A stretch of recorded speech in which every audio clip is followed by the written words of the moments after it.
الله من شرور أنفسنا ومن سيئات أعمالنا من يهده الله فلا مضل له ومن يضلله فلا هادي له ونشهد أن لا إله إلا الله ونشهد أن محمدا عبده ورسوله صلى الله عليه وعلى آله وأصحابه وبارك وسلم تسليما كثيرا كثيرا.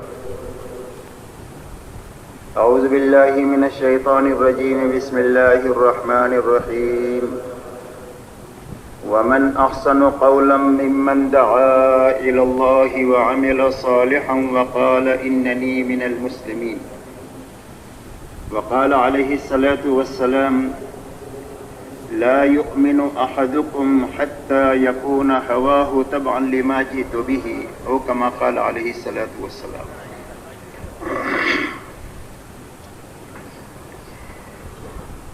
میرے محترم بزرگ اور دوستو، ایک بات کی درخواست آپ سے یہ ہے کہ پوری بات کو جاگ کر سنیں، اس لیے کہ آنکھیں بند ہو گئی تو کان بند ہو گئے. مجلس میں ہونے کے باوجود بھی دل میں کوئی بات جائے گی نہیں، اور بات اسی وقت میں آدمی کو نفع پہنچائے گی جب کانوں کے راستے سے دل تک پہنچ جائے. دوا اندر چلی جاتی ہے تو تندرستی آ جاتی ہے، ایسی ہی بات دل تک پہنچ جائے تو زندگی کے رخ کو صحیح کر دے گی. اس کے لیے پوری بات کو جاگ کر سننا، اور جاگ کر سننے کا آسان راستہ یہ ہے کہ آنکھیں بند نہ کریں، زمین کی طرف نہ دیکھیں اور گھٹنوں میں ہاتھ نہ دے. یہ سونے کی نیت ہوتی ہے، بلکہ بات کرنے والے کی طرف دیکھتے رہیں. پھر بھی اگر آنکھیں بند ہونے لگے تو اپنے آنکھوں کو مل کر اپنی نیند کو خوب بھگایا جائے اور خوب مجاہدے اور ارادے کے ساتھ بات کو سنا جائے، تاکہ اس مجلس کا پورا نفع ہمیں ملے. اور جیسے ڈاکٹر صاحب نے کہا کہ شروع سے لے کر اخیر تک ہم کو اس مجلس میں رہنا ہے. جب پوری بات سنیں گے اور پوری بات سمجھیں گے تو ہی عمل پورا کر سکیں گے، اور جب عمل پورا ہوگا تو اس کا نفع پورا ہوگا. ادھورے عمل پر کبھی پورا نفع نہیں ملتا. اس لیے شروع سے لے کر اخیر تک مجلس میں رہنے کی نیت کریں. ٹھیک ہے انشاءاللہ. اللہ تعالیٰ آسان ہوگا. میرے محترم بزرگ اور دوستو، سمجھنے کی اور پوری امت کو اور انسانوں کو سمجھانے کی بات یہ ہے کہ اللہ جل شانہ نے انسانوں کے دنیا میں آنے کا ایک ہی راستہ بنایا ہے. مرد بھی، عورتیں بھی، شہزادے بھی، فقیر بھی، سارے ایک ہی راستے سے آتے ہیں، اور وہ راستہ ماں کا پیٹ ہے. ہر انسان کی اللہ جل شانہ تین اندھیریوں میں پرورش فرما کر، اس کو بنا کر اللہ اپنی قدرت سے دنیا میں انسان کو لاتے ہیں. اس لیے سارے انسانوں کے دنیا میں آنے کا ایک ہی راستہ ہے. ایسا ہی یہ چھوٹی سی زندگی گزار کر یا بنا کر جانے کا بھی ایک ہی راستہ ہے، اور وہ راستہ موت کا ہے. ہر انسان کو اس کی زندگی پوری کر کے اللہ ہی موت کے راستے سے کبھی نہ ختم ہونے والی آخرت کی زندگی کی طرف لے جاتے ہیں. ایسے ہی میرے دوستو، جس طرح آنے کا اور جانے کا ایک ہی راستہ ہے، ایسا ہی آنے اور جانے کے بیچ کی ایک چھوٹی سی زندگی اور موت کے بعد کے کبھی نہ ختم ہونے والی آخرت کی زندگی، ان دونوں زندگیوں کے بنانے کا بھی اللہ نے ایک ہی راستہ بنایا ہے، اور وہ راستہ صرف دین کا ہے. اور اللہ نے اپنی سنت روئے زمین پر یہ جاری فرمائی ہے کہ اللہ جس کسی کو بھی کامیاب کریں گے اس کو دین کے راستے سے کریں گے، اور جس کسی کو بھی ناکام کریں گے اس کو بے دینی کے راستے سے کریں گے.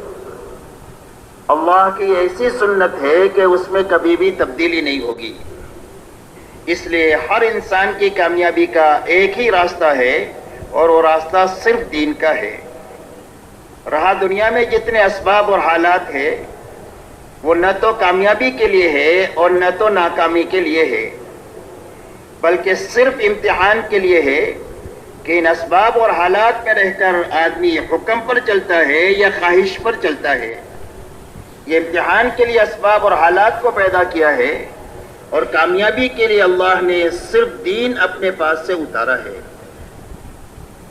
اسی لیے یہ بات کتابوں میں آتی ہے کہ اللہ تعالیٰ نے دنیا میں 4 قسم کے انسان بنائے ہیں۔ دنیا میں 4 قسم کے انسان ہیں۔ فرمایا ایک قسم تو وہ ہے کہ جس کے نصیب میں اللہ نے مال لکھا ہے اور وہ مالدار ہے، اس لیے کہ مال کا تعلق عقل سے بھی نہیں ہے اور محنت سے بھی نہیں ہے کہ بہت عقل والا ہے اس کے لیے مالدار ہے، یا یہ بہت محنت کرتا ہے اس کے لیے مالدار ہے، بلکہ مال کا تعلق جو ہے یہ اللہ کی تقسیم سے ہے۔ اب اللہ تعالیٰ نے ایک آدمی کے نصیب میں مال لکھا ہے اور وہ مالدار ہے، اب اس نے اپنی جان کھپا کر اور اپنی جان لگا کر اس نے دین کو حاصل کیا، اس لیے کہ دین کے حاصل کرنے کے لیے مال کی کم ضرورت پڑتی ہے، جان کھپانے کی زیادہ ضرورت پڑتی ہے۔ اسی لیے ایک آدمی اگر کسی بڑے سے بڑے تعلم کا خرچ اٹھا لے، لیکن اگر اپنی ذات سے بیٹھ کر سورہ فاتحہ یاد نہیں کرے گا تو سورہ فاتحہ یاد نہیں ہوگی۔ آدمی کو جان لگانی پڑتی ہے مال سے زیادہ دین کو حاصل کرنے کے لیے۔ اب اس نے اپنی جان کھپا کر دین حاصل کر لیا، اور دین کے راستے سے اسے یہ بات سمجھ میں آ گئی کہ جان کی اور مال کے لگانے کی یہ جگہیں ہیں جس سے اللہ راضی ہوں گے، لہذا وہ اپنی جان مال کو اللہ کی مرضیات پر خرچ کرتا ہے، دین کے تقاضوں پر، دعوت کے تقاضوں پر، اللہ کی مخلوق کو خدمت کے تقاضوں پر۔ غرض یہ ہے کہ اللہ کے راضی کرنے والے سارے کاموں میں اپنی جان اور مال کو لگاتا ہے۔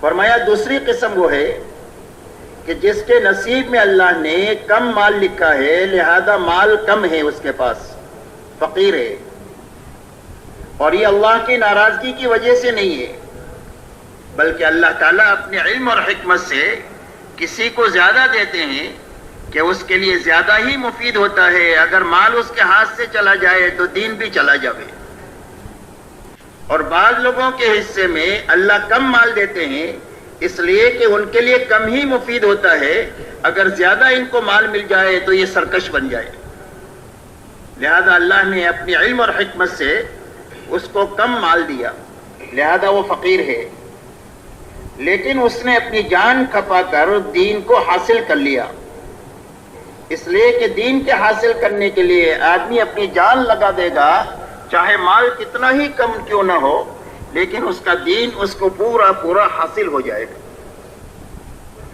اسی لیے ایک جماعت شروع زمانے میں چلہ لگا کر کے واپس آئی، تو اس جماعت سے پوچھا گیا کہ تمہارا چلے میں کتنا خرچ ہوا؟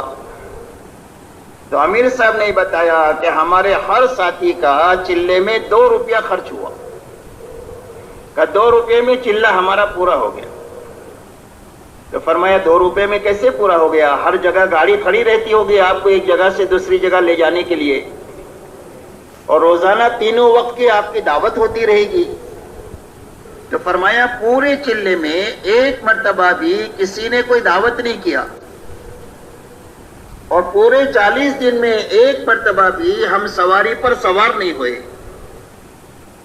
فجر کی نماز سے پہلے تہجد پڑھ کر کے ہم چلنا شروع کرتے تھے، اور کئی گھنٹے چلنے کے بعد سیکھتے سکھاتے ہوئے جب کس مسجد میں یا منزل پر پہنچتے تھے تو وہاں جا کر کے ہم کام شروع کرتے تھے، ایک ایک فرد کی ملاقات کرنا، اس کو ایمان سمجھانا، اللہ کی قدرت سمجھانا، اللہ کے خزانے سمجھانا، اللہ کے حکموں میں کامیابی سمجھانا، اللہ کی نافرمانی میں ناکامی سمجھانا، اور ہر ایک کو آخرت سمجھا کر کے ہر ایمان والے کو حضور صلی اللہ علیہ وسلم والی محنت کے لیے آپ کی نیابت میں امتی ہونے کے ناطے اس کو تیار کرنا، یہاں تک کہ دوپہر کے ظہر کے بعد میں جب ہمارا کام ہو جاتا تھا تو 2 ساتھی باغ میں جا کر امرود خرید کر لے آتے تھے اور پوری جماعت بیٹھ کر وہ امرود کھا لیتی تھی. یہی ناشتہ ہے, یہی دوپہر کا کھانا ہے اور یہی رات کا کھانا ہے, کل 2 بجے پھر امرود کھائیں گے. فرمایا پورا چلہ ایسے گزارا, چلنے میں پیدل چلے اور کھانے میں امرود کھا کر کے گزارا, اور ایک ایک آدمی کا 2 روپیہ خرچ ہوا. اس لیے دین کے حاصل کرنے کے لیے مال کی کم ضرورت پڑتی ہے, جان لگانے کی اور کھپانے کی زیادہ ضرورت پڑتی ہے. اس لیے فرمایا وہ اس غریب نے اپنی جان لگا کر پیدل چل کر علماء کی صحبت میں بیٹھ کر اس نے دین کو حاصل کر لیا. جب دین حاصل ہو گیا تو اسے کامیابی کا راستہ سجائے گا کہ بڑے سے بڑے درجات اور بڑے سے بڑے مقامات فقر کی حالت میں بھی کیسے حاصل کیے جا سکتے ہیں. لہذا اس کے دل کا جذبہ دین کی وجہ سے یہ بنا کہ گو اللہ نے مجھے فقیر بنایا ہے, لیکن اگر اللہ مجھے مال دیتے تو میں اسی طرح دیندار مالدار کی طرح اپنے مال کو خیر کے کاموں میں اور اللہ کو راضی کرنے کے کاموں میں ایسا ہی خرچ کرتا جیسا کہ دیندار مالدار کر رہا ہے. جناب رسول اللہ صلی اللہ علیہ وسلم ارشاد فرماتے ہیں فَكِلَاهُمَا فِي الْأَجْرِ سَوَاءٌ. فرمایا اللہ تعالیٰ جو دیندار مالدار کا جو اکرام کریں گے, جو ثواب دیں گے اور جو عزت دیں گے, اللہ وہی اکرام اس غریب دیندار کا بھی اس دل کے صحیح جذبے کی وجہ سے اللہ تعالیٰ فرمائیں گے. فرمایا تیسری قسم وہ ہے کہ جس کو اللہ نے مال دیا ہے لیکن اس نے اپنی جان نہیں کھپائی دین کے حاصل کرنے کے لیے. مالدار ہے لیکن بے دین ہے. اب جب دین نہیں ہے تو اس کو پتہ ہی نہیں ہے کہ مال لگانے کی جگہ کیا ہے. اب یہ اپنے مال کو اللہ کے ناراض کرنے والے کاموں میں خرچ کرتا ہے, انسانوں پر ظلم کرنے میں, انسانوں کو ستانے میں, حقوق کو ضائع کرنے میں اور اللہ کے نافرمانی کے کاموں میں اور عیش کے کاموں میں اپنے مال کو خرچ کرتا ہے. فرمایا تیسری قسم دنیا میں یہ ہے. چوتھی قسم وہ ہے کہ جس کے نصیب میں اللہ نے مال کم لکھا ہے اور وہ غریب ہے, لیکن اس غریب نے اپنی جان لگا کر کے دین کو حاصل نہیں کیا اور بے دینی کی وجہ سے اس کو معلوم ہی نہیں ہے کہ فقر میں کیسے کامیابی حاصل کی جا سکتی ہے. لہذا جب یہ مالدار بے دین کو دیکھتا ہے کہ خوب عیش کر رہا ہے اور خوب مزے اڑا رہا ہے تو اس کی رال ٹپکتی ہے اور بار بار اس کی طرف دیکھ کر اس بات کو اپنے دل میں جذبہ پیدا کرتا ہے کہ اگر میرے پاس بھی مال ہوتا تو میں بھی ایسا ہی عیش کرتا جس طرح یہ مالدار بے دین کر رہا ہے. فرمایا فَكِلَاهُمَا فِي الْوِزْرِ سَوَاءٌ. فرمایا وزر اور وبال اور عذاب کے اعتبار سے یہ دونوں برابر ہیں. جو وبال اس مالدار بے دین پر آئے گا وہی وبال اس غریب بے دین کے پر بھی آئے گا. اس سے اس بات کو سمجھایا گیا ہے کہ مسئلہ مالدار یا غریبی کا نہیں ہے, بلکہ مسئلہ صرف دینداری کا ہے کہ اگر دینداری مالداری کے ساتھ ہے تو آدمی مالداری میں چمک جائے گا, اور اگر ایک آدمی فقیر ہے اور فقیری میں دینداری ہے تو اللہ تعالیٰ فقیری میں دینداری کے راستے سے اس کو چمکا دیں گے اور اللہ اس کو کامیاب کر دیں گے. اس لیے میرے دوستو جو بات سمجھنے کی اور پوری امت کو سمجھانے کی اور انسانیت کو سمجھانے کی ہے کہ اللہ کے یہاں سے کامیابی کا سبب حقیقی ہر انسان کے لیے صرف دین ہے. اسی کے ساتھ میرے دوستو سمجھنے کی بات یہ ہے کہ کامیابی کس چیز کا نام ہے. اس لیے کہ دنیا کی اکثریت انسانوں کی وہ ہے جو کامیابی کے تعلق میں اور اس کے سمجھنے میں دھوکے کے ساتھ زندگی گزار رہی ہے. آج انسانوں کے ذہن میں کامیابی کا تصور یہ ہے کہ اگر میری ضرورت اچھی طریقے سے پوری ہو جائے, کھانا مل جائے اور خوب مل جائے, کپڑے اچھے مل جائے اور خوب مل جائے, مکانات اچھے مل جائے اور خوب مل جائے, سواریاں اچھی مل جائے اور خوب مل جائے, اور خوبصورت عورت نکاح میں آ جائے, تو میری زندگی کامیاب ہے. اور اگر یہی چیزیں حاصل ہو لیکن ادنا طریقے سے ہو تو میری زندگی ناکام ہے. یہی کامیابی اور ناکامی کا مفہوم سمجھ کر انسانیت اندھی بن کر کے اس کے پیچھے اپنے آپ کو دوڑا رہی ہے اور اپنی تمام تر توانائی اور طاقت اس پر لگا رہی ہے کہ کامیابی کا جو تصور میرے ذہن میں ہے وہ مجھے حاصل ہو جائے. حالانکہ میرے محترم دوستو، کامیابی اور ناکامی اس کا نام ہے ہی نہیں کہ ضرورت کے اچھے طریقے سے پورا ہونے کا نام کامیابی ہو اور ادنا طریقے سے پورا ہونے کا ناکامی ہو. یہ کامیابی ناکامی نہیں ہے بلکہ کامیابی اور ناکامی کا دھوکہ ہے. اس لیے کہ جہاں تک ضرورت کے پورا ہونے کا تعلق ہے، ایسا کوئی بھی نہیں ہے دنیا میں کہ جس کی ضرورت پوری نہ ہو رہی ہو. اس لیے کہ اللہ سب کے رب ہے. یہ کبھی نہیں ہو سکتا ہے کہ مالدار کو کھلائے اور غریب کو نہ کھلائے. تو اللہ تو مالدار کے بھی رب ہے اور غریب کے بھی رب ہے. اور اللہ تعالیٰ نے اپنے ذمے یہ لیا ہے کہ زمین پر چلنے پھرنے والے جتنے جاندار ہیں ان سب کی روزی اللہ کے ذمے ہے. اس لیے اللہ تعالیٰ مالدار کو بھی کھلاتے ہیں اور غریب کو بھی کھلاتے ہیں. فرق اتنا ہے کہ ایک مالدار کا پیٹ زردہ پلاؤ سے بھرتا ہے اور ایک غریب کا پیٹ چٹنی روٹی سے بھرتا ہے. اور زردہ پلاؤ اور چٹنی روٹی کا مسئلہ بھی حلق تک کا ہے. نیچے جانے کے بعد اس کو بھی گندگی بننا ہے، اس کو بھی گندگی بننا ہے. جہاں تک طاقت کا تعلق ہے انسان کے لیے اس کی ضرورت کا، تو ضرورت کی طاقت پیدا ہونے کے لیے یہ شرط نہیں ہے کہ زردہ پلاؤ کھائے تو طاقت پیدا ہو اور چٹنی روٹی سے طاقت پیدا نہ ہو، بلکہ ہر انسان کے لیے جتنی طاقت کی ضرورت ہوتی ہے اللہ نے وہ کھانے میں نہیں رکھی ہے بلکہ اللہ کے خزانے سے وہ طاقت آتی ہے. اور ہر آدمی کی ضرورت چٹنی روٹی سے بھی پوری ہو جاتی ہے اور زردہ پلاؤ سے بھی پوری ہو جاتی ہے. فرق ادنا کا اور اعلیٰ کا ہے. ایسا ہی جہاں تک بدن کے ڈھکنے کا تعلق ہے، دنیا میں کوئی بھی عقل والا آدمی آپ کو بے کپڑے کا نظر نہیں آئے گا. سارے انسانوں کے بدن پر کپڑے ہیں. فرق اتنا ہے کہ ایک آدمی کے بدن پر 50 روپے کا جوڑا ہے، ایک آدمی کے بدن پر 5000 روپے کا جوڑا ہے. بدن اس کا ڈھکا ہوا ہے، بدن اس کا ڈھکا ہوا ہے. فرق ادنا اور اعلیٰ کا ہے. جہاں تک سونے کا تعلق ہے، ہر آدمی کی 6-8 گھنٹے کی نیند پوری ہوتی ہے.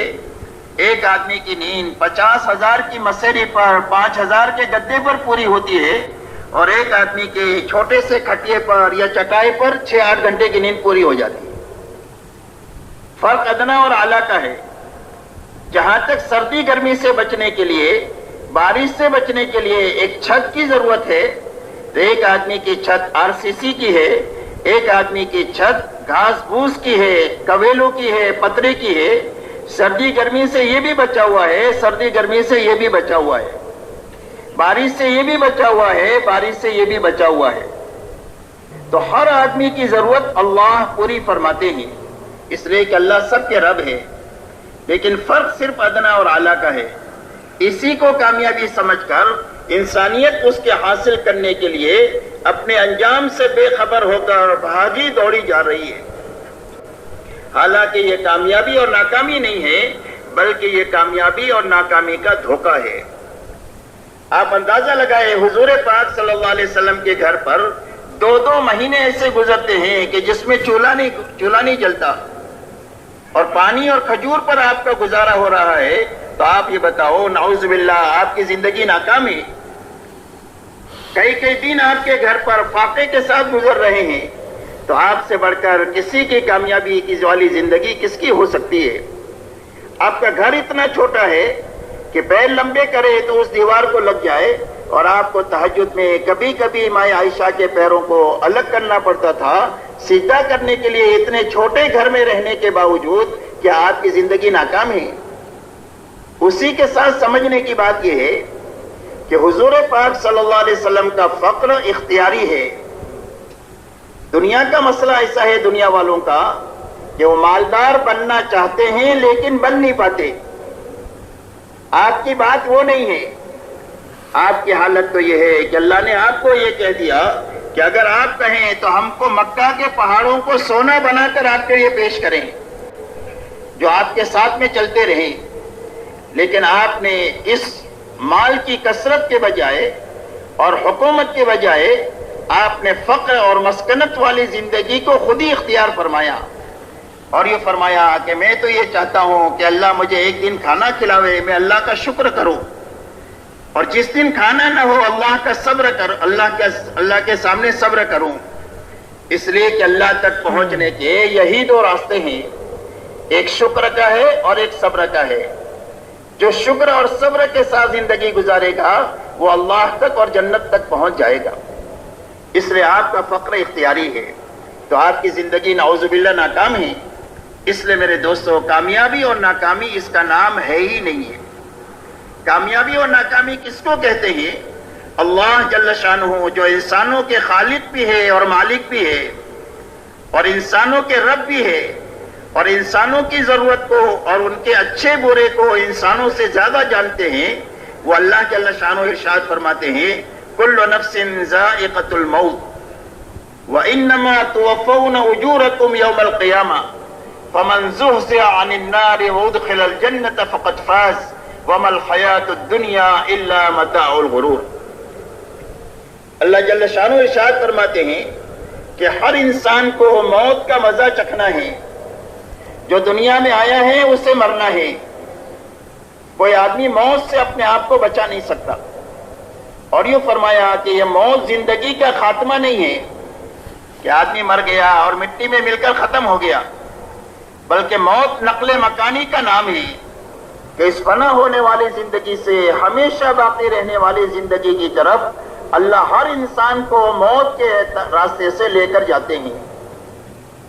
اور یہ فرمایا موت قوت انتظامیہ کے سلب ہونے کا نام ہے کہ دنیا میں رہتے ہوئے آدمی کو بھوک لگی تو کھانے کا انتظام کر سکتا ہے، پیاس لگی پانی کا انتظام کر سکتا ہے، آگ اس کی طرف سے آ رہی ہے تو بچنے کا انتظام کر سکتا ہے، کوئی سانپ اور بچھو اس کی طرف بڑھ رہا ہے تو اس سے بچنے کا انتظام کر سکتا ہے۔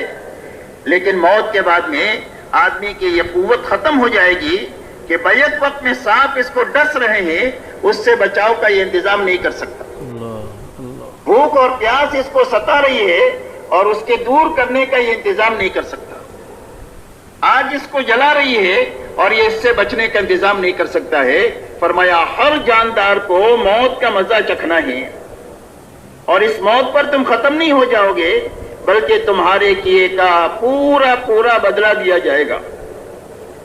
فَمَن يَعْمَلْ مِثْقَالَ ذَرَّةٍ خَيْرًا يَرَهُ وَمَن يَعْمَلْ مِثْقَالَ ذَرَّةٍ شَرًّا يَرَهُ۔ فرمایا جس نے اپنی زندگی میں ایک ذرے کے برابر نیکی کیا ہے تو وہ اپنے آنکھوں اپنے عمل نامے میں دیکھے گا، اور جس نے ایک ذرے کے برابر برائی کی ہے تو وہ اپنے عمل نامے میں دیکھے گا۔ اس لیے کہ اللہ جل شانہ نے انسان کو بہت قیمتی بنایا ہے اپنی ساری مخلوقات کے بیچ میں، اور ساری مخلوقات کو انسان کی خدمت کے لیے اور اس کو نفع پہنچانے کے لیے بنایا ہے، تو انسان کا ہر عمل اللہ کے یہاں پر بڑا ہے۔ اسی لیے اللہ تعالیٰ نے اس کا انتظام یہ کیا ہے کہ ہر انسان کے ساتھ میں 4 فرشتے ہوتے ہیں 24 گھنٹے میں، اور فرشتے بھی ہوتے ہیں، لیکن یہ 4 فرشتوں کا کام یہ ہے کہ 2 فرشتے فجر میں آتے ہیں جو عصر تک اس کے ساتھ رہتے ہیں، اور 2 فرشتے عصر میں آتے ہیں جو فجر تک اس کے ساتھ رہتے ہیں۔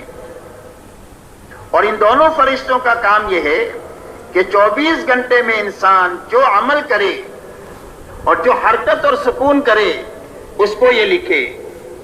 اب آدمی جو عمل کرے گا یا تو نیک ہوگا یا برا ہوگا، اس لیے کہ دنیا کی ساری مشینیں یہ چیزیں بنانے کی مشینیں ہیں، اور انسان عمل بنانے کی مشین ہے۔ انسان سے چیزیں نہیں نکلتی ہے، انسان سے عمل نکلتا ہے، تو یا تو عمل اس کا اچھا ہوگا یا برا ہوگا۔ آنکھ سے اس نے حلال دیکھا تو یہ نیکی کا کام ہوا، اور آنکھ سے حرام دیکھا تو یہ برائی کا کام ہوا۔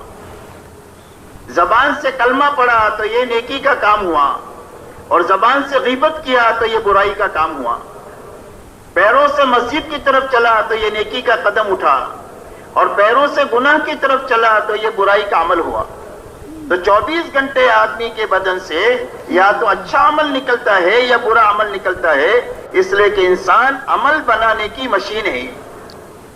تو ان دونوں فرشتوں کا کام یہ ہے کہ داہنی طرف والا اس کی نیکیوں کو لکھتا ہے اور بائیں طرف والا فرشتہ اس کی برائیوں کو لکھتا ہے، اور اس کا ایک رجسٹر تیار ہو رہا ہے. حدیث پاک میں آتا ہے کہ قیامت کے دن ہر آدمی کا عمل 99 دفتر کی شکل میں پھیلا ہوا ہوگا، اور ایک ایک دفتر اتنا بڑا ہوگا کہ جہاں پر انسان کی نگاہ جائے گی، اور انسان کو یہ کہا جائے گا اقرا کتابک کفا بنفسک اليوم علیک حسیبا. یہ کہا جائے گا اللہ کی طرف سے کہ اپنی اس کتاب کو پڑھ لے اور پڑھ کر اپنے بارے میں فیصلہ کر لے کہ تجھے جنت کی طرف جانا چاہیے یا اللہ میری آپ کی اور پوری امت کی حفاظت فرمائے تجھے جہنم کی طرف جانا چاہیے. اور جب آدمی اپنے عمل نامے کو دیکھے گا تو تعجب کے مارے وہ کہے گا ما لهذا الكتاب لا يغادر صغيرة ولا كبيرة الا احصاها. اس کتاب کو کیا ہو گیا؟ چھوٹی چیز بھی نہیں چھوٹی میری زندگی کی اور بڑی چیز بھی نہیں چھوٹی، سب کو اس نے اپنے اندر میں جمع کر لیا. اس لیے فرمایا تمہارے کیے کا پورا پورا بدلہ دیا جائے گا. آگے یہ فرمایا فمن زحزح عن النار وادخل الجنة فقد فاز. اللہ جل شانہ ارشاد فرماتے ہیں کہ جو آدمی جہنم کے عذاب سے بچا لیا گیا،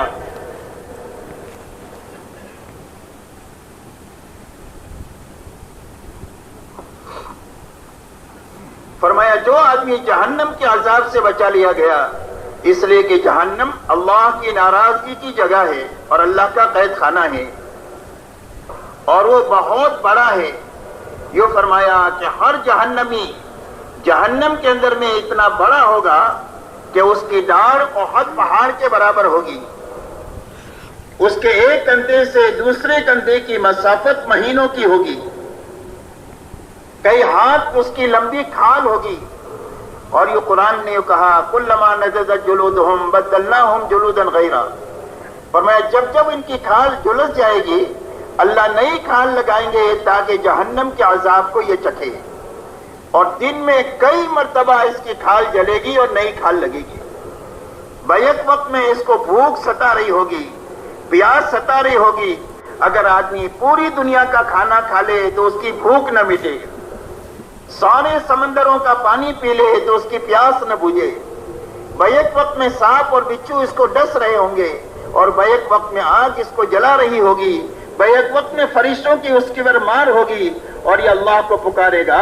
اللہ کی طرف سے کہا جائے گا اخسؤوا فیہا ولا تکلمون، ذلت کے ساتھ پڑے رہو، ہم سے بات مت کرو. دنیا میں ہم نے تمہاری رہبری کے سارے انتظامات کیے لیکن تم نے ہماری رہبری نہیں لیا، آج کے دن تمہاری سنوائی نہیں ہوگی.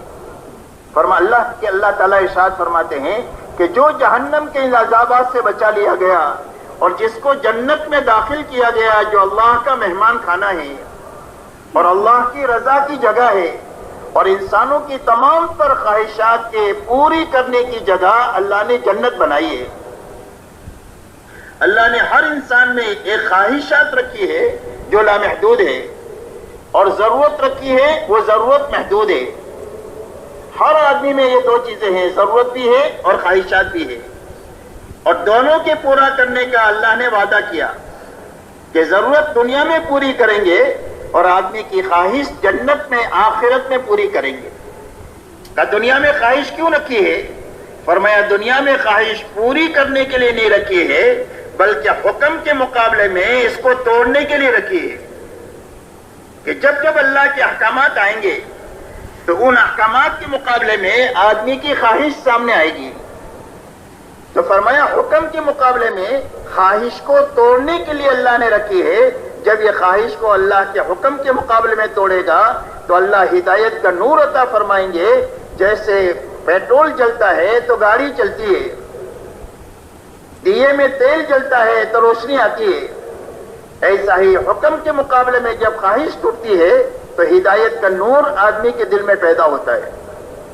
حدیث پاک میں یہ آتا ہے کہ آدمی راستہ چل رہا ہے، کوئی حرام چیز سامنے آ گئی، اس نے اپنی نگاہ کو نیچی کر لیا، حرام سے بچنے کے لیے، اللہ کے حکم کو پورا کرنے کے لیے، تو اللہ تعالیٰ اس کو ایمان کی حلاوت اور مٹھاس عطا فرمائیں گے جو اپنے دل میں اس کو محسوس کرے گا۔ تو دنیا میں خواہشات کو توڑنے کے لیے رکھا ہے اور اس کی خواہشات کے پورا کرنے کا انتظام اللہ نے جنت میں رکھا ہے۔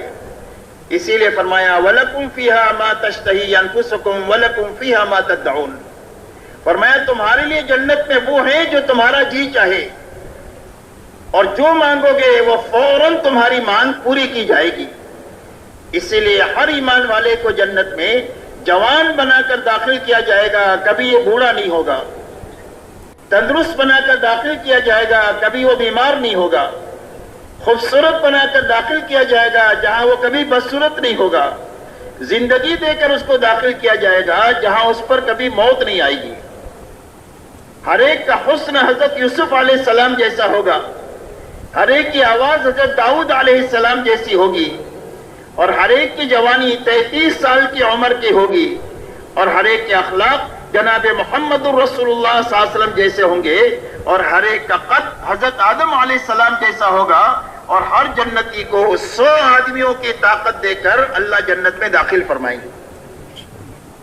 کم سے کم درجے کا جنتی کو دنیا سے 10 گنا بڑی جنت عطا فرمائیں گے، اس لیے کہ دنیا میں ہر آدمی چاہتا ہے کہ میں بادشاہ بن کر کے رہوں، لیکن دنیا میں اس کی چاہت پوری نہیں ہوتی۔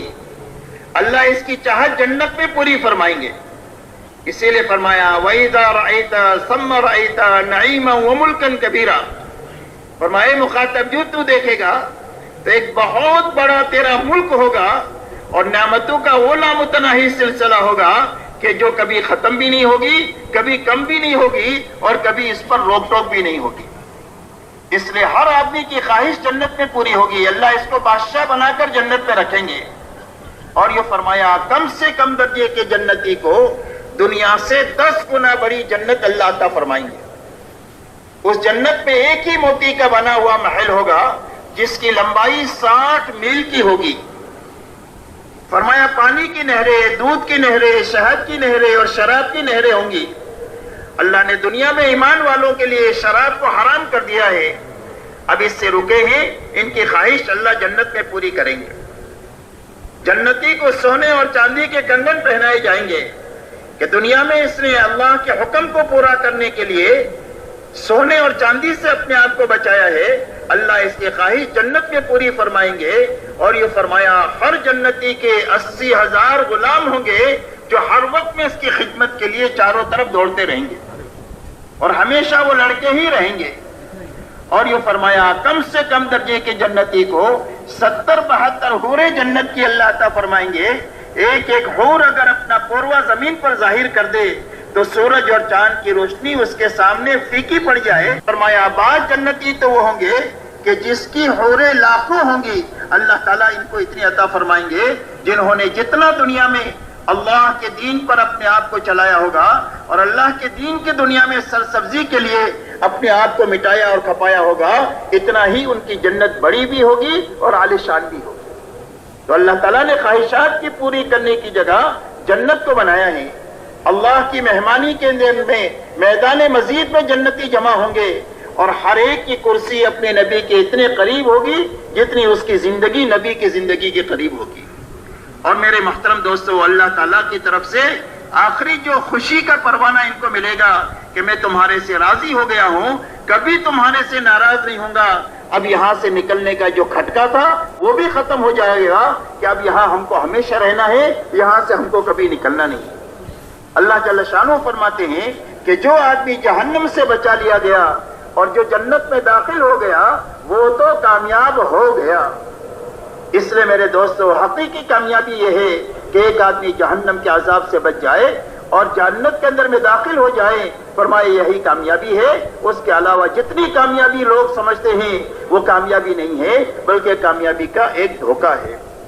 اسی کے ساتھ میں جب آخرت اللہ بنانے کا کسی کے لیے فیصلہ کریں گے تو اللہ اس کی دنیا بھی اچھے سے اچھی بنا دیں گے۔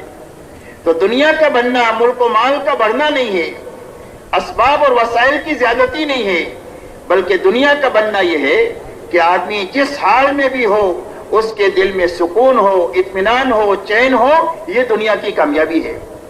اسی لیے اللہ والے یہ فرماتے ہیں کہ ہمارے دلوں میں سکون اور اطمینان کا وہ دریا ہے کہ اگر ان بادشاہوں کو معلوم ہو جائے تو اس کو حاصل کرنے کے لیے ہم سے جنگ کرے۔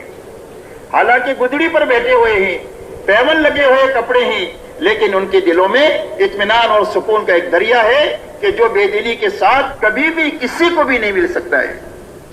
تو فرمایا جس حال میں بھی ہے اللہ دلوں میں اطمینان، چین اور سکون عطا فرما دے، آپس میں محبتیں عطا فرما دے، اس لیے کہ محبت سے زندگی آسان ہو جاتی ہے اور جھگڑوں سے زندگی مشکل ہو جاتی ہے۔ اس لیے فرمایا دنیا کی کامیابی یہ ہے کہ دنیا میں اللہ تعالیٰ آپس میں محبتیں عطا فرما دے۔ گھر ہے تو محبت کے ساتھ ہے، محلہ ہے تو محبت کے ساتھ ہے، بازار ہے تو سارے محبت کے ساتھ ہے، شہر ہے تو سارے محبت کر رہے، عالم ہے تو ایک محبت کا گہوارہ ہے کہ ہر آدمی کو اس کے ساتھی سے، پڑوسی سے کوئی خطرہ نہیں، ہر آدمی کی جان بھی محفوظ ہے، مال بھی محفوظ ہے اور آبرو بھی محفوظ ہے۔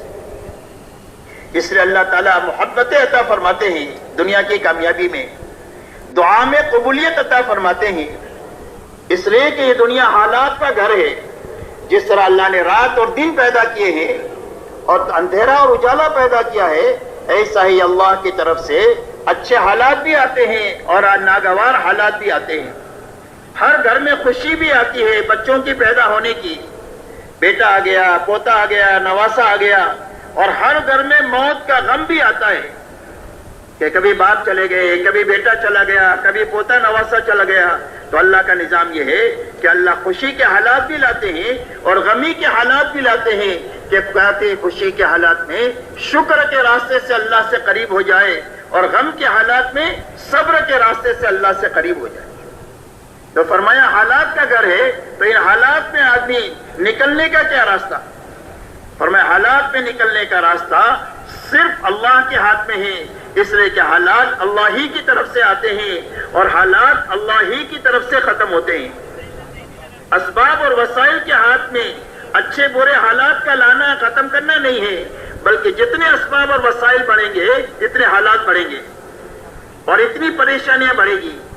آپ دیکھ لیں دنیا میں جتنی اس وقت میں ترقیات ہر لائن کی ہے، آج سے 50 سال پہلے اس کا تصور نہیں ہو سکتا تھا، لیکن جتنی چیزیں بڑھی اتنی پریشانیاں بڑھی۔ آپ یہ بتائیں دنیا میں امن بڑھا یا خوف بڑھا؟ کہ بھائی کیا بڑھا؟ دلوں میں اطمینان بڑھا یا بے اطمینانی بڑھی؟ محبتیں بڑھی یا نفرتیں بڑھی؟ حسن ظن بڑھا یا دوستی بڑھی؟ اگر آپ دیکھیں گے تو انسانیت کے مسائل حل نہیں ہوئے بلکہ اور مسائل الجھ گئے، اس لیے کہ مسائل کا حل اللہ نے چیزوں میں رکھا ہی نہیں ہے۔ مسائل کا حل صرف اللہ کے ہاتھ میں ہے اور اللہ سے مسائل کے حل کرنے کا راستہ دعا کا ہے، اللہ کے سامنے آہوزاری کا ہے۔ اللہ کے سامنے زر اور زور نہیں چلتا، اللہ کے سامنے صرف زاری چلتی ہے۔ اس لیے فرمایا اللہ تعالیٰ دعاؤں میں قبولیت عطا فرما دے کہ جب کبھی بھی کوئی مسئلہ آئے اور اللہ سے کہے اور اللہ دعا کے راستے سے اس کے کام کو بنا دیا کرے۔ فرمایا دنیا کا بننا یہ ہے کہ مقدر کی جو روزی اللہ نے اس کے لیے لکھی ہے، جو اسے پہنچ کر کے ہی رہنی ہے۔ فرمایا روزی آدمی کو ایسا تلاش کرتی ہے جیسا کہ موت آدمی کو تلاش کرتی ہے۔ آدمی اپنی موت سے بچ نہیں سکتا، ایسا ہی آدمی اپنی روزی سے بچ نہیں سکتا۔ حدیث پاک میں یہ فرمایا لن تموت نفس حتی تستکمل رزقها، فرمایا ہرگز ہرگز آدمی کو موت نہیں آ سکتی ہے جب تک یہ اپنے مقدر کی روزی پوری پوری کھا نہ لے۔ اس لیے مقدر کی جو تھوڑی زیادہ روزی اللہ نے لکھی ہے وہ حلال ملے اور برکت والی ملے، حلال بھی ملے اور برکت والی ملے۔ حلال میں اللہ نے برکت رکھی ہے، تو برکت سے کیا ہوگا؟ فرمایا برکت سے یہ ہوگا کہ تھوڑی بھی ہوگی تو ضرورت پوری ہو جائے گی، اور جب برکت ختم ہو جاتی ہے تو بہت ساری ہونے کے باوجود بھی ضرورتیں اٹکی رہتی ہے۔ اتنی تنگیاں زندگیوں میں پیدا ہو جاتی ہے کہ جس کی وجہ سے آمدنی بہت ہے لیکن ضرورتیں بھی بہت بڑھ گئی، خواہشات کی حد تک۔ اس لیے فرمایا مقدر کی جو روزی ہے اللہ حلال آسانی کے ساتھ برکت والی بنا کر کے دے دے، جس سے ضرورت بھی پوری ہو جائے اور آدمی کی آخرت بھی بن جائے۔ اسی کے ساتھ دنیا کا بننا ہے کہ اللہ تعالیٰ زندگی ایسی صاف ستھری، اللہ کی اطاعت والی، فرما برداری والی، نبی کے طریقوں پر عمل والی اور اللہ کی مرضیات پر چلنے والی زندگی، اللہ ایسی اچھی زندگی دے کہ جو کوئی بھی اس کو دیکھے تو اس میں رشک پیدا ہو کہ یہ زندگی تو ہمیں بھی ملنی چاہیے، یہ زندگی ہمیں بھی حاصل کرنا چاہیے۔ فرمایا یہ زندگی کا بننا اور آخرت کا بننا یہ اصل کامیابی ہے۔ آگے یہ فرمایا وَمَا الْحَيَاةُ الدُّنْيَا إِلَّا مَتَاعُ الْغُرُورِ۔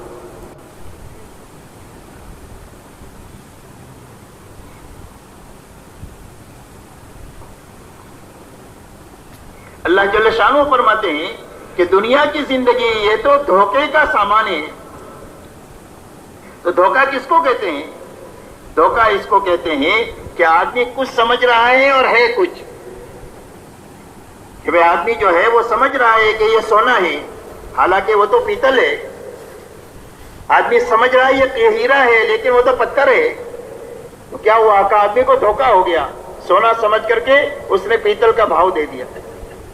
اللہ فرماتے ہیں دنیا کی زندگی دھوکے کا سامان ہے۔ اور دھوکہ کب کھلتا ہے؟ فرمایا دھوکہ اس وقت میں کھلتا ہے جب آدمی کے سامنے حقیقت آ جائے۔ اسی لیے فرمایا الناس نیام اذا ماتوا انتبہوا، فرمایا سارے لوگ سو رہے ہیں، جب موت آئے گی تو یہ بیدار ہوں گے اور ان کے اوپر ان کا دھوکہ کھلے گا۔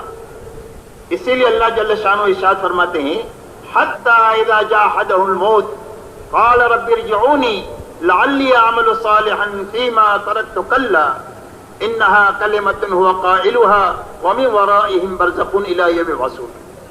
اللہ جل شانہ فرماتے ہیں کہ جو اللہ کو بھول کر اور آخرت کو بھول کر جو زندگی گزارتا ہے، جب اس کے پاس موت کا فرشتہ آتا ہے اور جو کچھ نظر آ رہا تھا وہ غائب ہو جاتا ہے اور جو نظر میں نہیں آتا ہے وہ مشاہدے میں آ جاتا ہے کہ پہلے اس کو جنت جہنم نظر نہیں آتی، اب اس کو موت کے وقت میں اس کا ٹھکانہ بتا دیا جاتا ہے۔ اگر نیک آدمی ہے تو اس کا ٹھکانہ جنت دکھایا جاتا ہے اور اس کی روح نکلنے کے لیے ایسا تڑپتی ہے جیسا پرندہ پنجرے میں سے نکلنے کے لیے تڑپتا ہے، اور آسانی کے ساتھ اللہ اس کی روح کو ایسی نکال دیتے ہیں جیسے گودے ہوئے آٹے میں سے بال نکل جاتے۔ اور اگر آدمی بے دین ہے تو پھر اس کے لیے اس کا ٹھکانہ جہنم دکھایا جاتا ہے، اور وہ جہنم جب دیکھتا ہے تو اس کی روح نکلنا نہیں چاہتی، فرشتے مار مار کر اس کو نکالتے ہیں اور اسے اتنی تکلیف ہوتی ہے کہ بکری کو ذبح کیے بغیر اس کی کھال ادھیڑی جائے، یا کسی پرندے کو ذبح کیے بغیر آگ میں ڈالا جائے، یا کسی آدمی کے بدن پر تلوار کے 300 وار مارے جائیں، اور اس سے جتنی تکلیف ہوتی ہے اتنی تکلیف آدمی کو موت کے وقت میں ہوتی ہے۔ جب یہ اپنا ٹھکانہ برا دیکھتا ہے تو اللہ سے کہتا ہے اے اللہ مجھے دنیا میں واپس کر دیجیے۔ یہ واپسی کی تمنا کرتا ہے۔ کیوں واپسی کی تمنا کرتا ہے؟ اس لیے نہیں کہ دنیا کے کام ادھورے ہیں پورا کر کے آ جاؤں، بلکہ واپسی کی تمنا اس لیے کرتا ہے تاکہ اللہ میں نیک عمل کر کے آؤں۔ مجھے پتا چلا کہ آخرت میں جو سکہ چلتا ہے وہ صرف ایمان اور اعمال کا سکہ چلتا ہے، اور اللہ کے دین کی محنت اور قربانی کا سکہ چلتا ہے، اور وہ میرے پاس ہے نہیں۔ آپ مجھے واپس کر دیجئے تاکہ میں نیک عمل کر کے آؤں۔ اللہ کی طرف سے جواب دیا جاتا ہے کلا، ہرگز نہیں، یہ ایک بکواس ہے جس کو تو بک رہا ہے۔ اب یہاں تو عالم برزخ ہے جہاں تجھے ہمیشہ رہنا ہے۔ ایک بچہ ماں کے پیٹ میں دنیا میں آ گیا، ماں کے پیٹ سے دوبارہ ماں کے پیٹ میں نہیں جا سکتا۔ ایک آدمی موت کے راستے سے آخرت کی بارڈر میں داخل ہو گیا تو اب یہ دوبارہ دنیا میں واپس نہیں جا سکتا۔ اس لیے میرے محترم دوستو، موت کے وقت میں آدمی کے سامنے حقیقت کھلتی ہے، لیکن اس وقت میں حقیقت کا کھلنا آدمی کو نفع نہیں دیتا۔ اسی لیے دھوکے سے نکلنے کے دو موقع ہیں۔ ایک دھوکہ موت کا ہے جو موت کے وقت میں آدمی کے سامنے کھل جاتا ہے، لیکن اس وقت میں دھوکے کو سمجھنا آدمی کو نفع نہیں دیتا۔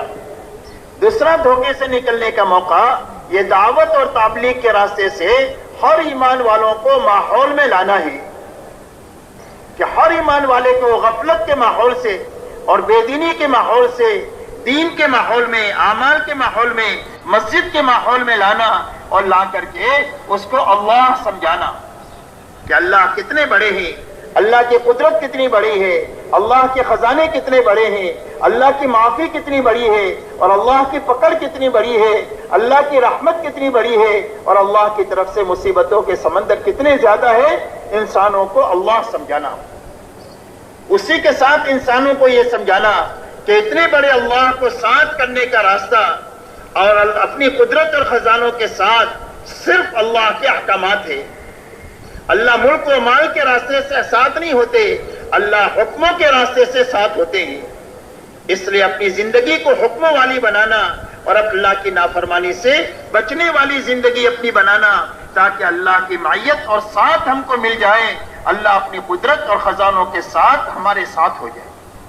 تیسری بات، ماحول میں انسانوں کو لا کر کے یہ سمجھانا کہ جب تم اللہ کے حکموں کو پورا کر لو گے اور جب ہم اللہ کے حکموں کو پورا کر لیں گے اور اللہ کی نافرمانی سے بچ جائیں گے تو اللہ ہماری آخرت بنا دیں گے، جو اصل ہماری زندگی ہے، جہاں کی نعمتیں بھی بڑھی اور جہاں کی تکلیف بھی بڑھی۔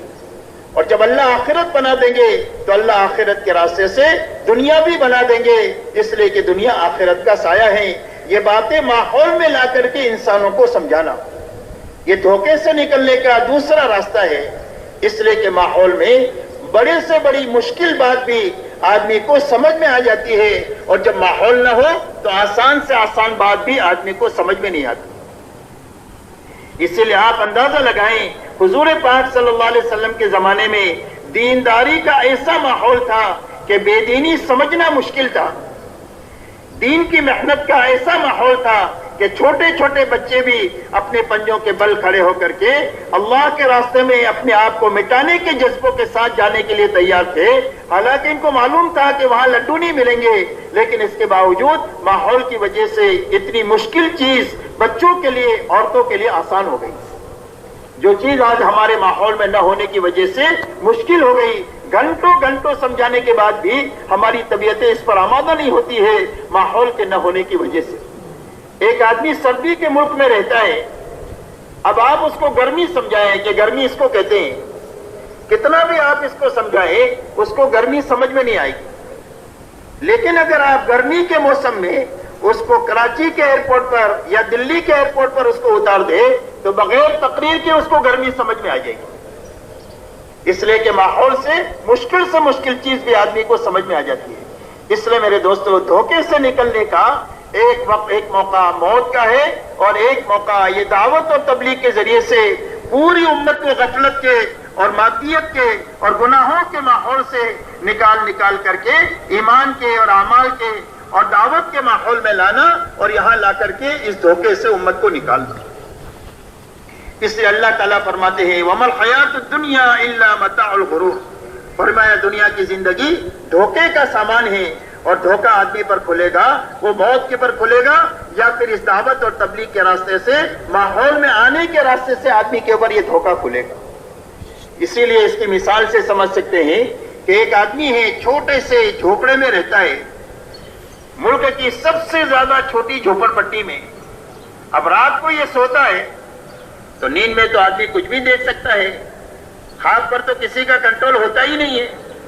اب خواب میں یہ دیکھ رہا ہے کہ میں تو اس ملک کا پرائم منسٹر ہوں، اور میرے تو اس ملک میں ہر شہر میں بڑے بڑے بنگلے ہیں، ہر بنگلے کے سامنے ڈرائیور کے ساتھ بڑی بڑی کاریں کھڑی ہیں، اور ساری دنیا کے بینکوں میں میرے پاس میں بہت بڑا بینک بیلنس ہے۔ اب یہ پورا رات خواب دیکھ رہا ہے۔ اب اس کی بیوی نے صبح میں جو اٹھایا اور اس کی نیند ٹوٹی تو پتا چلا کہ نہ بنگلہ ہے، نہ پرائم منسٹری ہے، نہ بینک بیلنس ہے، میں تو ایک جھوپڑے میں معمولی قسم کا آدمی ہوں۔ اگر نل کی لائن میں کھڑے ہو کر چند گھنٹے پانی لے آؤں گا اور تو گھر میں چولہا جلے گا، دن بھر محنت کر کے کما کر لاؤں گا تو روٹی پکے گی، یہ حقیقت ہے، اور رات کو میں جو دیکھ رہا تھا وہ سارا دھوکہ ہے۔ اللہ تعالیٰ فرماتے ہیں دنیا کی زندگی یہ دھوکے کا سامان ہے۔ اس لیے میرے محترم دوستو، ایک بنیادی بات جو سمجھنے کی اور پوری امت کو سمجھانے کی ہے کہ اللہ کے یہاں سے کامیابی کا سبب حقیقی صرف دین ہے، اور دعوت اور تبلیغ کی محنت صرف اس بات کی محنت ہے کہ ہر ایمان والے کے دل میں دین پر چلنے کی طاقت پیدا ہو جائے۔ ہمارا المیہ یہ نہیں ہے کہ ہم کو دین معلوم نہیں ہے، اور ہمارا المیہ یہ نہیں ہے کہ ہمارے پاس دین اس لیے نہیں ہے کہ دین پر چلنے کی ہمارے پاس شکلیں نہیں ہیں۔ اور دین پر چلنے کے اسباب اور وسائل نہیں ہیں۔ ایک آدمی بے نمازی ہے، اس کو معلوم ہے نماز پڑھنا فرض ہے۔ ایک آدمی سودی کام کر رہا ہے، اس کو معلوم ہے سود حرام ہے۔ ایسا ہی دین پر چلنے کے بہت سارے وسائل اللہ نے دے رکھے ہیں۔ مسجد بھی ہے، مدرسہ بھی ہے، علماء کرام بھی ہے، ہر زبان میں دینی کتابیں بھی ہیں، اور دین پر چلنے کی ساری شکلیں ہیں کہ اگر جو آدمی دین پر چلنا چاہے آسانی کے ساتھ چل سکتا ہے۔ وسائل بھی ہیں، معلومات بھی ہے، لیکن ہمارے پاس دین نہیں ہے۔ اور ہماری دین کی کمی کا حال یہ ہے کہ دنیا میں آپ کہنے کو بھلے کہیں کہ 50 ملک ایمان والوں کے ہیں، لیکن کوئی ملک نہیں بتلا سکتے کہ جہاں کے 100% ایمان والے پورے دین پر چل رہے ہو۔ ملک سے کم صوبہ نہیں بتلا سکتے، صوبے سے نیچے کوئی تحصیل، یہاں تک کہ ایسا گاؤں جس میں 3000 مسلمانوں کے گھر ہوں اور جہاں 20,000 بالغ مرد اور عورتیں رہتی ہوں اور وہ پوری دینداری کے ساتھ چل رہے ہوں، ایسا گاؤں بتانا بھی ہمارے لیے مشکل ہو گیا۔ تو اس کی وجہ یہ نہیں ہے کہ معلومات نہیں ہے، اور اس کی وجہ یہ نہیں ہے کہ دین پر چلنے کے وسائل نہیں ہیں، بلکہ اس کی وجہ صرف یہ ہے کہ دین پر چلنے کی طاقت کی کمی ہے، کہ دین پر چلنے کی جو طاقت ہونی چاہیے وہ طاقت کی کمی کی وجہ سے دین نہیں ہے۔ جیسے ایک پتھریلی زمین ہے، اس میں بیج اگانے کی استعداد نہیں ہے، تو کتنا ہی اچھا بیج آپ ڈالیں گے تو اگے گا نہیں۔ یہی حال ہمارا اور پوری امت کا ہے کہ دین معلوم بھی ہے، وسائل بھی ہے، لیکن دین پر چلنے کی طاقت کی کمی کی وجہ سے زندگیوں میں دین نہیں ہے۔ دعوت اور تبلیغ کی محنت اس بات کی ہے کہ ہر مسلمان کے دل میں اللہ کے حکموں پر چلنے کی طاقت پیدا ہو جائے اور اللہ کی نافرمانی سے بچنے کی طاقت پیدا ہو جائے۔ اس کے لیے ہر ایمان والے کو یہ کہا جاتا ہے کہ اس محنت کے ذریعے سے اپنے اندر یہ طاقت پیدا کرے۔ دوسری ہر ایمان والے کی ذمہ داری یہ ہے کہ حضور پاک صلی اللہ علیہ وسلم کا یہ امتی ہے، اور امتی ہونے کے ناطے ہر مسلمان کی ذمہ داری پورا عالم ہے، ساری انسانیت ہے اور قیامت تک کا زمانہ ہے۔ اس لیے کہ امام کی جو نیت ہوتی ہے وہی مقتدی کی نیت ہوتی ہے، کہ جو امام کی نیت 4 رکعت کی تو مقتدی بھی 4 رکعت پڑھے گا، امام کی نیت 3 رکعت کی ہے تو مقتدی بھی 3 رکعت پڑھے گا۔ ایسا ہی حضور پاک صلی اللہ علیہ وسلم کی محنت کا میدان پورا عالم ہے اور پوری انسانیت ہے اور قیامت تک کا زمانہ ہے۔ ایسا ہی آپ کے ہر امتی کی ذمہ داری پورا عالم ہے، پوری انسانیت ہے اور قیامت تک کا زمانہ ہے۔ اب اس پر قابو پانے کے لیے آدمی کیا کر سکتا ہے؟ فرمایا آدمی یہ کر سکتا ہے کہ جتنا اپنی زندگی میں جان مال کھپا کر جتنوں تک اور جتنے علاقوں تک پہنچ سکتا ہے وہاں تک پہنچ کر کے انسانوں کی یہ رہبری کرے، اور جہاں تک نہیں پہنچ سکتا ہے وہاں تک جانے کے لیے اپنی زندگی میں کام کرنے والا عملہ تیار کرے۔ حضور پاک صلی اللہ علیہ وسلم کی محنت کا یہی رخ ہے، کرنا ہے اور کرنے والی آدمی تیار کرنا ہے۔ آپ کو اتنا بڑا کام اللہ نے عطا فرمایا اور آپ کی محنت کا زمانہ صرف 23 سال کا ہے۔ اس نے 23 سال میں اتنے بڑے کام پر کیسے قابو پایا جائے، اس کے لیے آپ نے اپنے آپ کو انتھک محنت میں لگایا اور یہ فرمایا کہ خدیجہ اب راحت کے دن چلے گئے، اب کام ہی کام ہے، کام ہی کام ہے، اور آپ نے انتھک محنت فرمائی، اور اسی کے ساتھ میں آپ نے 23 سال میں اپنا 1.25 لاکھ صحابہ کا ایک مجمع تیار فرمایا کہ جن کی زندگی حضور پاک صلی اللہ علیہ وسلم کی زندگی کا آئینہ تھی۔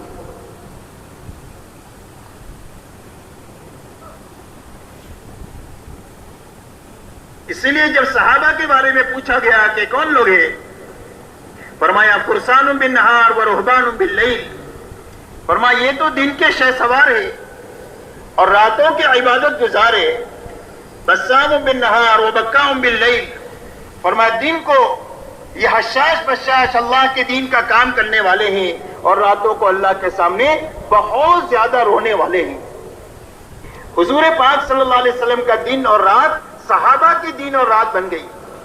آپ کا دن دعوت اور تعلیم کے لیے اللہ نے آپ کو معلم اور داعی بنا کر کے بھیجا تھا۔ دن کا اکثر حصہ دعوت کے تقاضوں پر اور تعلیم کے تقاضوں پر آپ کا خرچ ہوتا تھا، اور رات کا اکثر حصہ اللہ کے سامنے کھڑے ہونے پر خرچ ہوتا تھا، جس کے نتیجے میں آپ کے پیروں پر ورم آ جاتے تھے۔ فرمایا یہی دونوں چیزیں صحابہ میں منتقل ہوئی۔ فرمایا دن کے یہ شہ سوار ہے، گھوڑے کی پشت پر بیٹھ کر پوری دنیا میں پھر رہے ہیں، لوگوں کو اللہ سمجھانے کے لیے کہ اللہ کتنے بڑے، اللہ کے خزانے کتنے بڑے اور اللہ کی قدرت کتنی بڑی، اللہ کی معافی کتنی بڑی اور اللہ کی پکڑ کتنی بڑی. یہ انسانوں کو سمجھانے کے لیے دن کو یہ شہ سوار ہے اور راتوں کے عبادت گزار ہے کہ کانوا قلیلا من اللیل ما یہجعون وبالاسحار هم یستغفرون. فرمایا راتوں کو یہ بہت کم سوتے ہیں اور آخر راتوں میں کر کے مٹ کے کھپ کے اللہ سے کہتے ہیں کہ کام کا جو حق تھا وہ ہم سے ادا نہیں ہوا. اللہ کے سامنے یہ روتے ہیں اور اللہ کے سامنے استغفار کرتے ہیں. فرمایا دن کو حشاش بشاش اللہ کے دین کا کام کرنے والے ہیں اور راتوں کو اللہ کے سامنے بہت زیادہ رونے والے ہیں. حضور صلی اللہ علیہ وسلم کا رات اور دن آپ کا مجمع جو سوالات صحابہ کا مجمع تھا اس میں منتقل ہوا اور ان صحابہ کے ہاتھوں تابعین بنے، تابعین کے ہاتھوں تبع تابعین بنے. اولیاء اللہ کا سلسلہ اللہ نے اس راستے سے چلایا. کروڑوں لوگ اولیاء اللہ کے راستے سے اللہ کے دین میں داخل ہوئے اور اللہ نے ہمارے زمانے میں ایک آسان اور ایک طاقتور کام ہم کو عطا فرمایا. آسان اتنا کہ ایک مشغول سے مشغول آدمی بھی کر سکتا ہے اور ایک فارغ سے فارغ آدمی بھی کر سکتا ہے. مال کے بڑے وسائل والا بھی کر سکتا ہے اور یہ تھیلے پر کیلا بیچنے والا آدمی بھی اس کو کر سکتا ہے. اور طاقتور ایسا عطا فرمایا کہ ایک گاؤں کا ایک معمولی آدمی صحیح فکر لے لے تو پورے گاؤں کے نقشے کو بدل دے. اگر ایک بچہ اسکول میں صحیح فکر لے لے تو پورے اسکول کا رخ صحیح کر دے. ایک پروفیسر کالج میں صحیح رخ اپنا لے اور صحیح فکر کے ساتھ رہنا شروع کر دے تو پورے کالج کا رخ صحیح کر دے. ایک بچہ دنیا کے کسی ملک میں صحیح فکر کے ساتھ چلا جائے اس ملک کے نقشے کو بدل دے. اللہ نے ایسا طاقتور کام عطا فرمایا کہ جس کو سارے ایمان والے کر سکتے ہیں اور یہ اپنی زندگی کو قیمتی سے قیمتی بنا سکتے ہیں. اس لیے کہ ہر مسلمان کی دوسری ذمہ داری یہ ہے کہ اپنی ذاتی زندگی کو دینداری والی بناتے ہوئے یہ دین میرے گھر سے لے کر پورے عالم میں چلا جائے، اس کا فکر ہمارے اندر پیدا ہو جائے. اس لیے کہ یہ احساس ہمارے اندر سے ختم ہو گیا کہ امتی ہونے کے ناطے میری ذمہ داری دین کی محنت کی ہے اور ساری انسانیت کی ہے.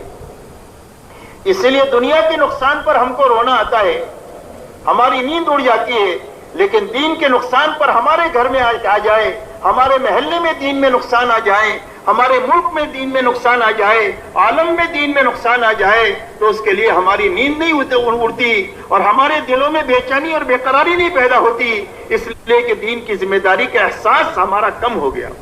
تو یہ محنت اس بات کی ہے کہ ایک تو دین پر چلنے کی طاقت پیدا ہو جائے اور اسی کے ساتھ یہ ذمہ داری کا احساس پیدا ہو جائے کہ جس طرح میں باپ ہوں بچوں کا ذمہ دار ہوں، جس طرح میں شوہر ہوں بیوی کی ذمہ داری میرے اوپر ہے، ایسا ہی مسلمان ہوں اسلام کی ذمہ داری بھی مجھ پر ہے.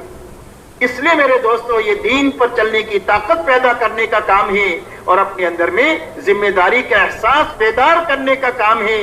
جب ذمہ داری کا احساس پیدا ہو جائے گا تو آدمی کے لیے دین کے لیے بڑے سے بڑی قربانی دینا آسان ہو جائے گا. اسی کے ساتھ میرے دوستو سمجھنے کی بات یہ ہے کہ یہ دین اللہ کی طرف سے کامیابی اس وقت میں ملے گی جب زندگیوں میں دین پورا ہو.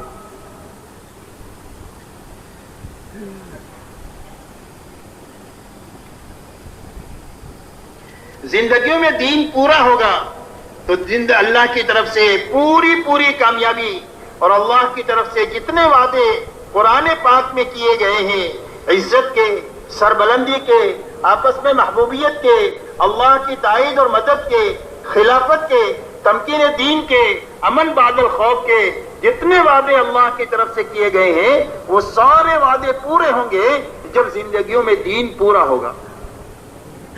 اور اگر زندگیوں میں دین ادھورا ہے کہ کرنے کے کام کچھ کیے اور کچھ چھوڑ دیے، بچنے کی کچھ چیزوں سے بچے اور کچھ چیزوں سے نہیں بچے، یہ ادھورا دین ہے. جب زندگی میں دین ادھورا ہوگا جیسا کہ اس وقت میں ہے تو اللہ کی طرف سے مدد آنے کے بجائے اللہ کی طرف سے دنیا میں مصیبت آئے گی. اس لیے کہ اللہ تعالیٰ مسلمان کو دنیا میں پاک کر کے آخرت میں لے جانا چاہتے ہیں تو مصیبتیں ڈال کر اللہ ان کو ان گناہوں سے بھی پاک کرتے ہیں اور ان مصیبتوں کو ڈال کر اللہ اپنا تعلق بھی پیدا کراتے ہیں اور مصیبتیں ڈال کر اللہ تعالیٰ ان کو توبہ کی اور اپنے طرف رجوع کی توفیق بھی دیتے ہیں. اس لیے فرمایا دنیا میں نقد مصیبتیں آئے گی. ما اصاب من مصیبت فبما کسبت ایدیکم ویعفو عن کثیر. فرمایا جو مصیبت تمہارے پاس آ رہی ہے وہ تمہارے ہاتھوں کے غلط کاموں کی وجہ سے آ رہی ہے. فرمایا ظہر الفساد فی البر والبحر بما کسبت ایدی الناس لیذیقہم بعد الذی عملوا لعلہم یرجعون. فرمایا خشکی اور تری میں ناگواری کے اور پریشانی کے حالات ظاہر ہو گئے انسانوں کے غلط کاموں کی وجہ سے، تاکہ اللہ تعالیٰ ان کے بعض کاموں کا ان کو مزہ چکھائے تاکہ یہ اللہ کی طرف رجوع کرے. اس لیے دعوت اور تبلیغ کی محنت اس بات کی ہے کہ ہر ایمان والے کی زندگی میں دین پر چلنے کی طاقت بھی پیدا ہو جائے اور دین کی ذمہ داری کا احساس بھی پیدا ہو جائے، اور اس راستے سے ہر ایمان میں والے میں پورا دین زندہ ہو جائے. اس لیے محنت اس بات کی ہے، نہ کسی کا کاروبار چھڑانے کی محنت ہے اور نہ کسی کے حال کو بدلنے کی محنت ہے. صرف جو جس حال میں ہے اور جو جس سبب میں ہے وہ دینداری کے ساتھ اور دین کی محنت کے ساتھ جینا شروع کرے، جس کے راستے سے اس کی زندگی میں پورا دین آئے.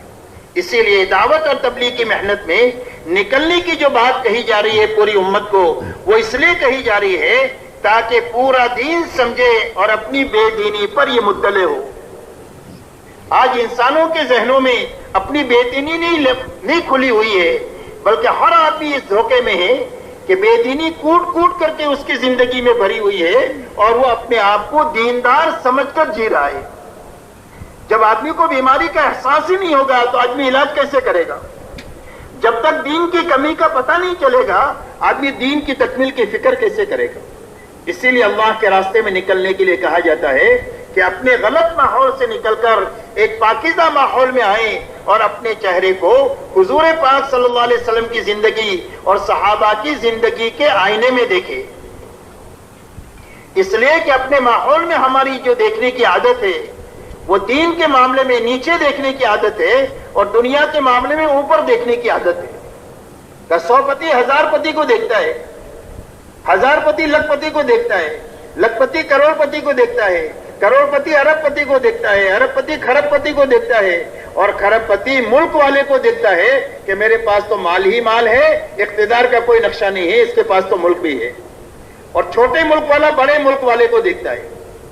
تو جس کے پاس جتنا ہے اس سے کم لگ رہا ہے. 100 پتی بھی فقیر ہے اور ارب پتی بھی فقیر ہے، اس کو یہ 100 کم لگ رہا ہے، ارب پتی جو ہونا وہی کم لگ رہا ہے. اس لیے کہ دنیا کے معاملے میں اوپر دیکھنے کی عادت ہے اور دین کے معاملے میں نیچے دیکھنے کی عادت ہے. کہ جو آدمی 5 وقت کا نمازی ہے، حج کر لیا ہے، زکات دے دیا ہے، تو وہ سمجھتا ہے میں تو پورا دیندار ہوں، میرے پیچھے کیوں وقت برباد کرتے ہو؟ ان کو سمجھاؤ جو نماز پڑھتے ہیں زکات نہیں دیتے، حج جنہوں نے نہیں کیا ان کو جا کر سمجھاؤ، ہم تو ان سے بہت اچھے ہیں. اور جو 5 وقت کی نماز پڑھتے ہیں وہ 3 وقت والوں کو دیکھتے ہیں کہ بھئی ہم تو 5 وقت کی پڑھتے ہیں، بہت سارے 3 وقت کی پڑھتے ہیں، ہم تو ان سے اچھے ہیں، ان کو جا کے سمجھاؤ. اور 3 وقت والے جمعہ والوں کو دیکھتے ہیں، جمعہ والے بغیر جمعہ والوں کو دیکھتے ہیں کہ بہت سے مسلمان جمعہ کی نماز میں بھی نہیں آتے، ان کو آپ سمجھاؤ. اور وہ دیکھتے ہیں وہ ان کو جو غلطیوں میں اور گناہوں میں ہیں کہ ہم نماز ہی تو نہیں پڑھتے، باقی کوئی ہم شرابی کبابی ہے، آپ ان کو جا کر کے سمجھاؤ. اور ان کے پاس آپ جاؤ تو کہیں گے کہ بھئی ہم تو کلمہ پڑھتے ہیں، جنت تو ہمارا حق ہے، آپ بے ایمانوں میں جا کر کے تبلیغ کرو، یہ مسلمانوں میں تبلیغ کہاں سے لے کر کے آئے؟ تو ہر آدمی اپنی بے دینی کے باوجود اپنے دین کے بارے میں مطمئن ہے. تو اللہ کے راستے میں نکلنے کے لیے پوری امت کو اس بات کے لیے کہا جاتا ہے کہ یہ اپنے اس غلط فہمی سے نکل کر کے یہ اللہ کے راستے میں نکل کر اپنے چہرے کو صحابہ کے آئینے میں دیکھے. جب وہاں دیکھے گا تو اس کو اپنی دینی کمی کا پتہ چلے گا کہ اگر میری اس حالت میں موت آ گئی تو میں اللہ کو چہرہ نہیں دیکھا سکتا. ایک چرواہا تھا، وہ جنگل میں بکری چرا رہا تھا، اس نے جنگل میں ایک شیر کا بچہ دیکھ لیا، تو شیر کے بچے کو لے کر اپنے گھر پر آ گیا. اب شیرنی تو ہے نہیں جو اس کو دودھ پلائے، اب شیر کے بچے کو بکری کا دودھ پلایا. اور یہ شیر کا بچہ بکریوں کے ساتھ رہتے رہتے بڑا ہوا، بکری کی طرح بے بے کر رہا ہے، بکری کی طرح گھاس پھوس کھا رہا ہے اور بکریوں کے ساتھ ان کے ساتھ میں ایسے ہی چل رہا ہے. ایک دن ایک شیر نے اس شیر کے بچے کو دیکھ لیا بکریوں کے بیچ میں، تو اس نے یہ کہا اے حلال کے بیٹے ان کے ساتھ کیا کر رہے تو؟ کہا میں تو بکری ہوں، بکریوں کے ساتھ رہتا ہوں. کہا تو بکری نہیں ہے تو شیر ہے. کہا نہیں میں تو بکری ہوں. اس کو لے کر گیا ایک حوض پر پانی کے، اور اس کے چہرے کو اپنے چہرے سے ملا کر اس کو دکھایا کہ دیکھ میرے اندر، میرے چہرے میں اور تیرے چہرے میں کوئی فرق ہے؟ کوئی بھی فرق نہیں ہے۔ پھر اس نے کہا کہ تو بکری نہیں ہے، شیر ہے، اور تیری آواز بے بے نہیں ہے جو بکری کی طرح تو کرتا ہے، بلکہ تیری آواز ایسی ہے، اس نے دھڑوکا شیر کہ تیری آواز یہ ہے، تو سوری بکریاں بھاگی، اور یہ کہا تیری غذا یہ گھاس پھوس نہیں ہے، یہ بکری تیری غذا ہے۔ جب اس کو پانی کے اندر میں اس کا چہرہ دکھایا تو اس کی اپنی حقیقت کا پتہ چلا کہ میں بکری نہیں ہوں، شیر ہوں۔ ایسے ہر ایمان والے کو غفلت کے ماحول سے نکال کر ایک ایمان کے ماحول میں لا کر کے ہر ایمان والے کا چہرہ صحابہ کے اور حضور صلی اللہ علیہ وسلم کی زندگی کے آئینے میں دکھایا جائے، تاکہ ہر ایک کو پتہ چلے کہ میری دینداری میں اور حقیقی دینداری میں کیا فرق ہے۔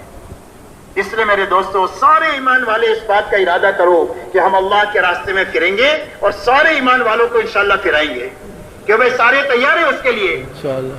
اب میرے محترم دوستو، حضور پاک علیہ الصلوۃ والسلام جس مبارک زندگی کو جیے اور جس میں آپ نے ایک امت تیار فرمائی تاکہ قیامت تک کے کسی طبقے کے لیے اور کسی فرد کے لیے کوئی عذر باقی نہ رہے، اس لیے آپ نے ایک ایسی امت تیار فرمائی کہ جس امت میں مالدار بھی ہے، غریب بھی ہے، جوان بھی ہے، بوڑھے بھی ہے، مرد بھی ہے، عورتیں بھی ہے، صحیح بھی ہے، معذور بھی ہے، آنکھوں سے نابینا ہے اور دیندار ہے، پیروں سے معذور ہے اور دیندار ہے۔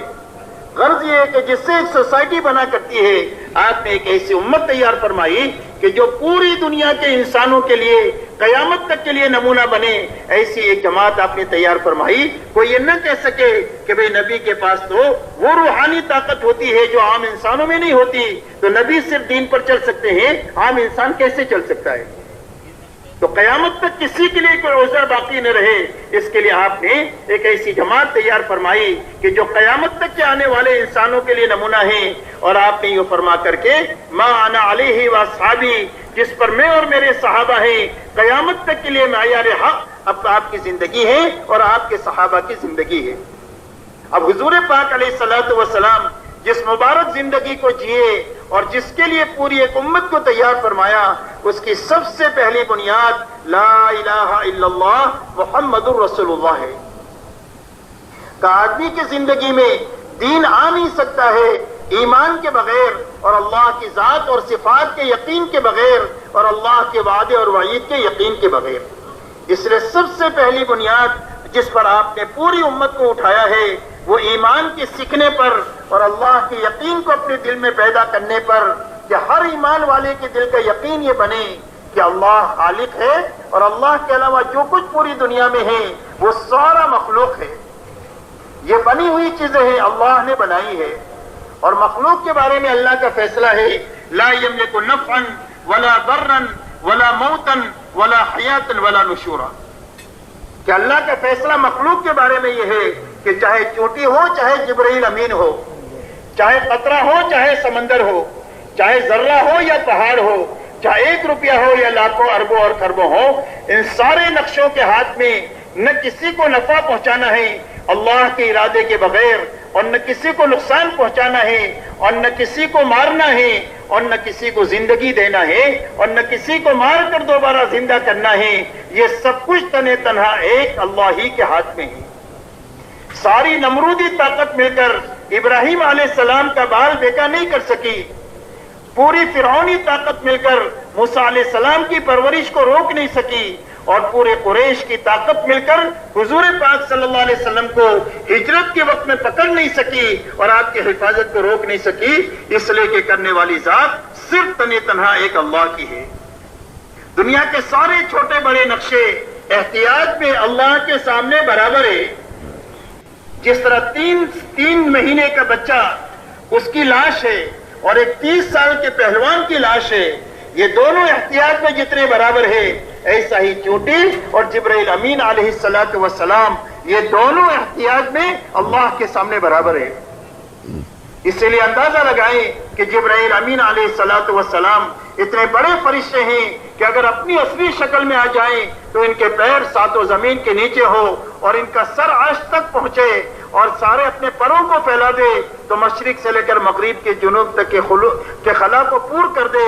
اتنے طاقتور فرشتے جب قوم لوط کو اجاڑنے کا حکم دیا ہے تو اپنے ایک پر کے کونے کو زمین کے نیچے ڈال کر آسمان تک لے جا کر ان کو زمین سمیت الٹا دیا. اتنا بڑا فرشتہ بھی حضور پاک صلی اللہ علیہ وسلم کے ساتھ جب معراج میں گیا ہے تو ایک مقام پر جا کر کہتا ہے اگر یکسر موئے برتر پرم فروغ تجلی بسوزت پرم. فرمایا یہاں تک آقا اللہ کے حکم سے آیا ہوں, آگے بڑھنے کی اجازت نہیں ہے, اگر آگے ایک بال کے برابر بھی آگے بڑھوں گا تو جل کر خاک ہو جاؤں گا. اس لیے میرے دوستو سب سے پہلی بنیاد یہ ہے کہ ہمارے دلوں سے اللہ کا غیر نکلے اور ہمارے دلوں میں اللہ ہی رچ بس جائیں, امید اللہ ہی سے جڑ جائیں اور ڈر اللہ ہی کا لگے. مخلوق سے امید بھی کٹ جائیں اور مخلوق کا ڈر بھی ختم ہو جائے. جب امید مخلوق سے کٹے گی اور مخلوق کا ڈر ختم ہوگا اللہ تعالیٰ مخلوق کو ہمارے لیے مسخر فرما دیں گے. جب صحابہ کے دلوں سے مخلوق سے امید کٹی ہے اور مخلوق کا ڈر نکلا ہے تو اللہ نے کائنات کے سارے نقشوں کو صحابہ کے تابع بنایا ہے. ہوا ان کا کام کر رہی ہے. حضرت عمر رضی اللہ تعالیٰ عنہ منبر پر ہے مدینہ منورہ میں اور ہزاروں میل دور حضرت ساریہ کام میں لگے ہوئے ہیں اور ان کو دشمن کا خطرہ ہے پہاڑ کے پیچھے سے.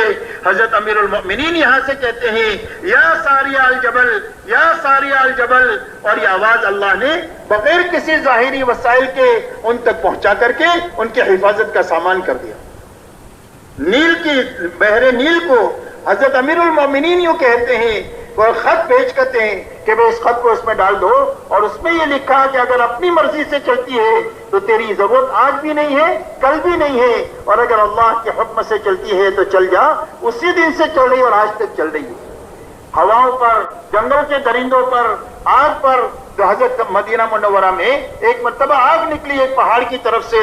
حضرت تمیم داری رضی اللہ تعالیٰ عنہ سے کہا گیا کہ آپ اس آگ کو جہاں سے نکلی ہے وہاں چھوڑ کر کے آ جاؤ. تو وہ آگ کو ایسا دفع کرتے رہے جیسے جانور کو ہکالتے ہیں اور جہاں سے آگ نکلی تھی وہاں پر پہنچ جاتے. اس لیے میرے محترم دوستو مخلوقات کے تاثر سے نکلنا اور ایک اللہ کے یقین کو اپنے دلوں میں بٹھانا, اللہ کی محبت کو, اللہ کے ڈر کو, اللہ ہی سے امید کو, یہ ہماری دنیا اور آخرت کے بننے کا سب سے بڑا طاقتور ذریعہ ہے. ایمان سے بڑی دنیا میں کوئی نعمت نہیں. اس لیے سب سے پہلے یہ یقین بنے کہ زندگی کے بننے کا تعلق اور بگڑنے کا تعلق دنیا کے کسی نقشے کے ساتھ نہیں ہے, صرف ایک اللہ کی ذات کے ساتھ ہے. اور اللہ کے یہاں سے زندگی کے بنانے کا ایک ہی ضابطہ ہے اور وہ صرف محمد الرسول اللہ ہے. کہ اللہ کس کی زندگی بنائیں گے؟ فرمایا اللہ تک پہنچنے کے سارے راستے بند ہیں اور جنت تک جانے کے سارے راستے بند ہیں سوائے محمد الرسول اللہ کے. فرمایا جو محمدی بن کر جیے گا اپنے سر کے بالوں سے لے کر پیر کے ناخن تک اور جوتا پہننے سے لے کر نمازی نماز تک اور شادی بیاہ کرنے سے لے کر حکومت کرنے تک اپنی زندگی کے ہر حرکت اور سکون میں جو محمدی بن کر کے جیے گا اللہ اس کی زندگی کو بنا دیں گے. جھوپڑے میں ہے تو جھوپڑے میں بنا دیں گے اور محل میں ہے تو اللہ اس کی محل میں بنا دیں گے. بیماری میں ہے تو بیماری میں بنا دیں گے. حضرت عمران ابن حسین کئی سالوں تک بیمار رہے لیکن اس بیماری میں فرشتے اللہ کی طرف سے آ کر کے ان کی عیادت کرتے تھے اور پوچھتے تھے کہ عمران تمہارا کیا حال ہے. اس لیے جس حال میں بھی ہے اللہ زندگی بنا دیں گے. شرط یہ ہے کہ محمدی بن کر جیے اور محمدی بن کر کے مرے. اسی لیے اللہ جل شانہ فرماتے ہیں قل ان کنتم تحبون اللہ فاتبعونی یحببکم اللہ ویغفر لکم ذنوبکم واللہ غفور رحیم.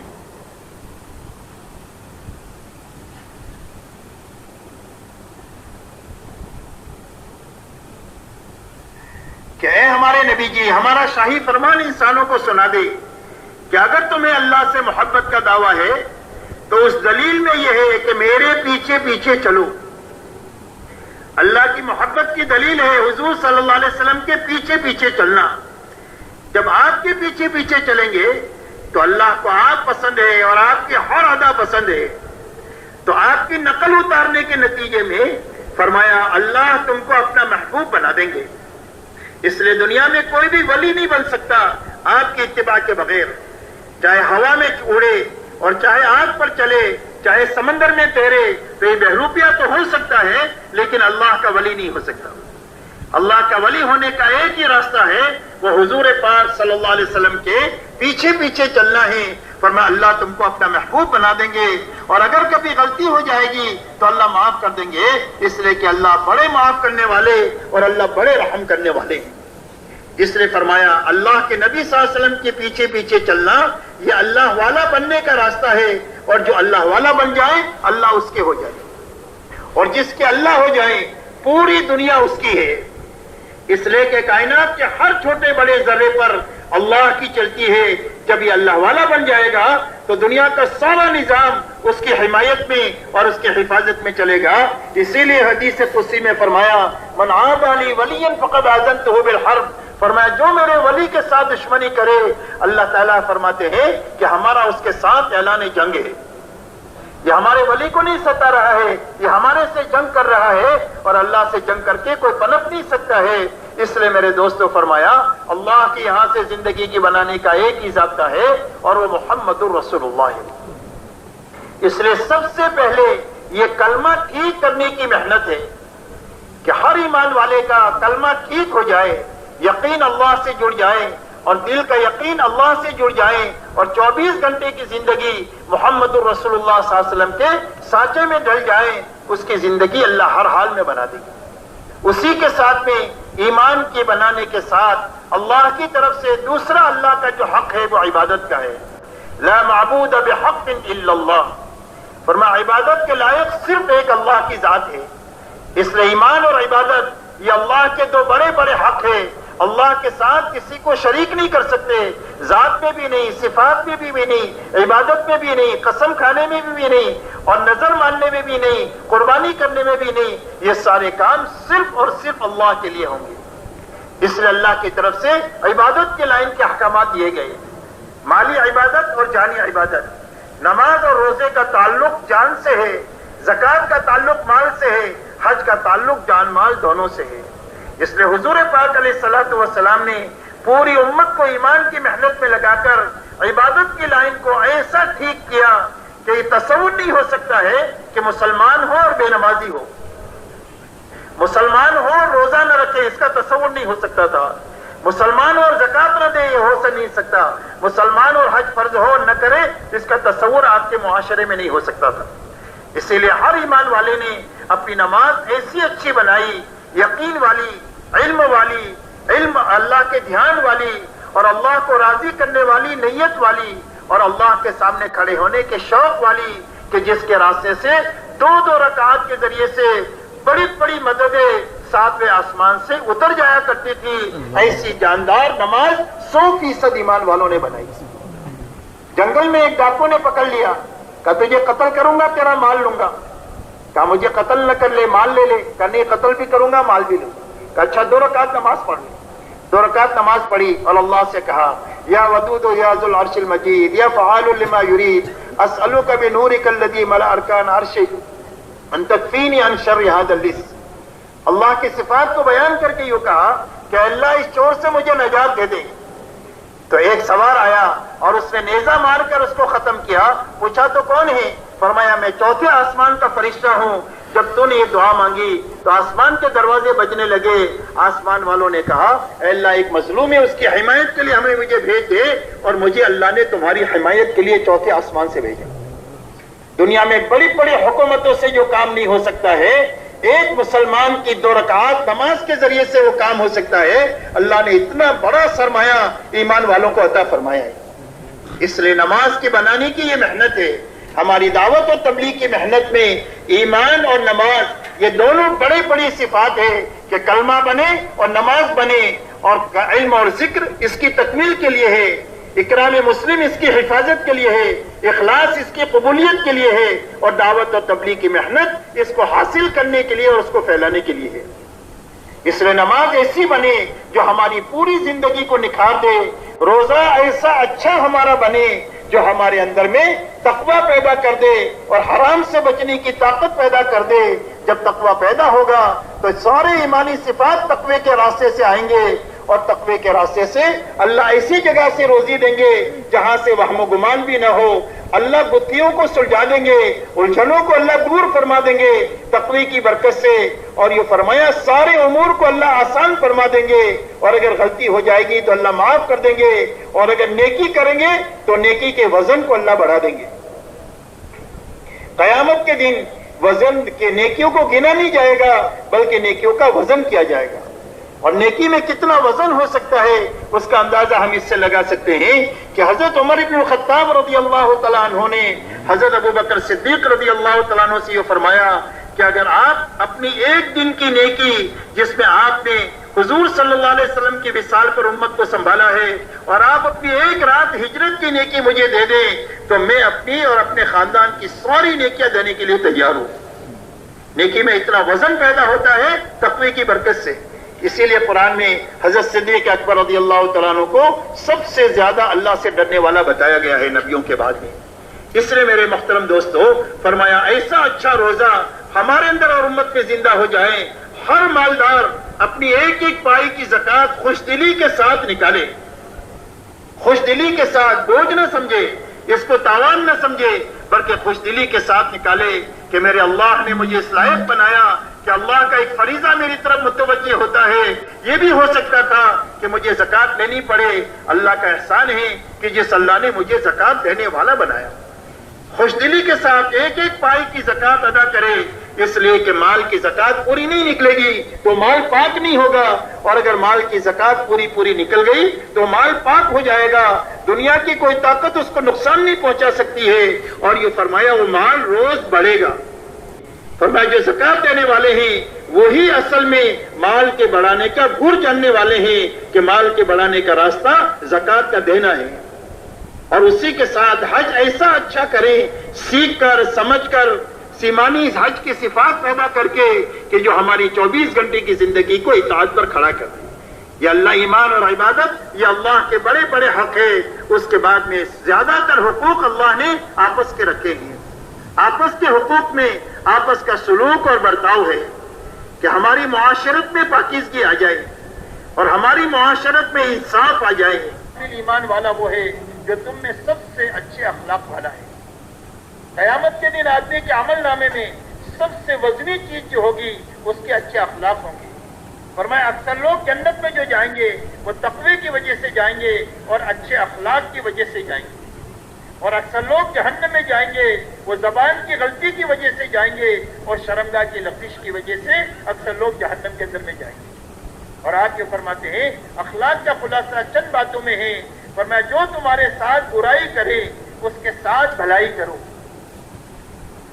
جو تمہارے پر ظلم و زیادتی کرے اس کو درگزر کرو، معاف کرو، اس لیے کہ بدلہ لینا مشکل ہے، معاف کرنا آسان ہے۔ فرمایا جو تمہارے ساتھ رشتہ داری کو توڑے اس کے ساتھ رشتہ داری کو جوڑو، اس لیے کہ صلہ رحمی قیامت کے دن اللہ سے کہے گی کہ اللہ جس نے مجھے دنیا میں جوڑا اپنی رحمت سے تو اس کو جوڑ دے، اور جس نے مجھے دنیا میں توڑا اپنی رحمت سے اس کو توڑ دے۔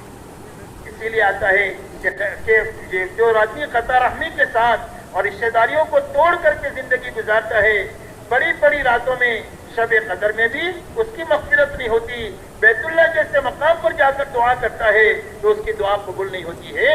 اس لیے اپنی زندگیوں میں رشتہ داریوں کو نبھا کر چلنا، چاہے ان کی طرف سے کتنی بھی تکلیف آئے لیکن رشتہ داریوں کو توڑنا نہیں چاہیے۔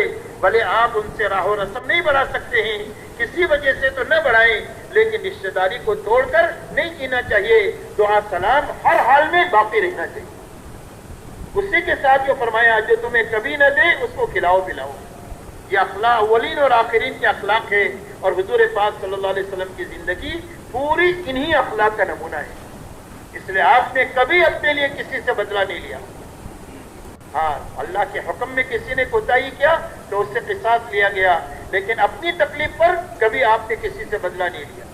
یہاں تک کہ آپ جب فاتحانہ طور پر مکہ مکرمہ میں داخل ہوئے ہیں تو مکہ میں وہ لوگ موجود ہیں جنہوں نے آپ کے راستے میں کانٹے بچھائے ہیں، آپ کے سر پر اونچی اوٹ ڈالی ہے، آپ کے خباب اور خبیر کو، عمار اور یاسر کو اور حضرت سمیہ رضی اللہ عنہم اجمعین کو شہید کیا ہے اور تکلیف پہنچایا ہے۔ لیکن آپ نے کسی سے بدلہ نہیں لیا. آپ نے یہ پوچھا یہ بتاؤ میں تمہارے ساتھ کیا معاملہ کروں. مکے والوں نے کہا خن کریم ابن اخن کریم. فرمایا آپ بھلے ہیں, بھلوں کی اولاد ہیں, ہم آپ سے بھلائی کی امید رکھتے ہیں. فرمایا میں تمہارے ساتھ وہ معاملہ کروں گا جو میرے بھائی یوسف نبی نے اپنے بھائیوں کے ساتھ کیا, جن بھائیوں نے کنویں میں ڈالا اور بھوکے آئے ان کے پاس میں, اور یہ سارے حالات سے حضرت یوسف علیہ السلام کو گزرنا پڑا. تو انہوں نے فرمایا لا تثریب علیکم اليوم, کوئی لان تان تمہارے پر نہیں, اللہ تمہیں معاف کرے, ہم نے تم کو معاف کر دیا. آپ نے مکے والوں سے کہا انتم الطلقاء, جاؤ تم سارے کے سارے آزاد ہو. مکے والے کہتے ہیں میں ایسا لگ رہا تھا کہ ہم اپنے قبروں سے نکلے ہیں اور ہم کو نئی زندگی ملی ہے.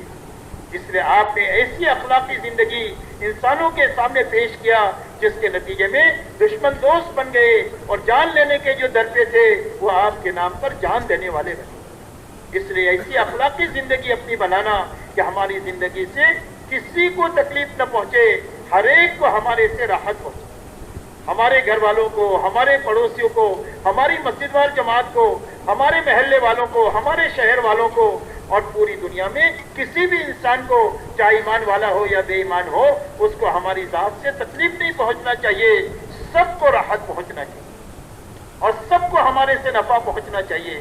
ساری مخلوق اللہ کا کنبہ ہے, جو اللہ کی مخلوق پر رحم کرے گا اللہ اس پر رحم کریں گے. فرمایا الراحمون یرحمہم الرحمن, فرمایا جو دنیا میں رحم کرتے ہیں رحمان ان کے اوپر رحم کرتے ہیں. اس لیے لوگوں کے ساتھ رحم کرنا, لوگوں کے ساتھ بھلائی کرنا, یتیموں بیواؤں کا خیال رکھنا, محتاجوں اور مسکینوں کا خیال رکھنا, بیماروں کے علاج میں ہاتھ بٹانا, اور دنیا میں جو جس لائن کا محتاج ہے اس میں چاہے ایمان والا ہو بے ایمان ہو, ہر ایک کو ہماری زندگی سے راحت پہنچے. اسی کے ساتھ میرے محترم دوستو, حضور پاک صلی اللہ علیہ وسلم نے پوری امت کو آخرت کی بنیاد پر اٹھایا کہ اس امت کو دنیا میں ملک و مال کے لیے نہیں پیدا کیا گیا ہے, بلکہ اس امت کو صرف اللہ کی رضا کو حاصل کرنے کے لیے, اللہ کی رضا والے کاموں میں لگنے اور لگانے کے لیے پیدا کیا گیا ہے, اور اپنی آخرت اچھے سے اچھی بنے اور سارے انسانوں کی آخرت بنے, اس کی محنت کے لیے اس امت کو وجود بخشا گیا ہے. اسی لیے آپ نے کبھی امت کو دنیا کی طرف متوجہ نہیں کیا, بلکہ جب کبھی بھی دیکھا کہ کسی تھوڑا سا میلان دنیا کی طرف ہوا ہے تو فوراً آپ نے آخرت اور آخرت کے اعمال کی طرف متوجہ کیا. ایک میدان میں ایک صحابی نے آ کر یہ کہا کہ اللہ کے رسول آج اس تجارت میں مجھے بہت نفع ہوا. فرمایا کتنا نفع ہوا؟ فرمایا 300 روپیہ نفع میں بچی. فرمایا اس سے بہتر چیز بتاؤ؟ فرمایا فرض نماز کے بعد 2 رکعت نماز کا پڑھنا یہ سب سے زیادہ قیمتی ہے. فوراً آپ نے آخرت کی طرف متوجہ کیا, حالانکہ آپ کے علم میں یہ بات تھی کہ آپ کی محنت کا انجام یہ ہے کہ بڑی بڑی طاقتیں زیر ہوگی اور اللہ تعالیٰ دنیا کے خزانوں کو ان کے قدموں پر ڈالیں گے, لیکن آپ نے امت کو کبھی دنیا کی بنیاد پر نہیں اٹھایا, صرف آخرت ہی کی بنیاد پر اٹھایا. اسی لیے جب انصار مدینہ حضور صلی اللہ علیہ وسلم کے پاس بیعت عقبہ کے لیے حاضر ہوئے ہیں تو آپ نے صحابہ نے حضور صلی اللہ علیہ وسلم سے فرمایا علی ما نبایعک یا رسول اللہ,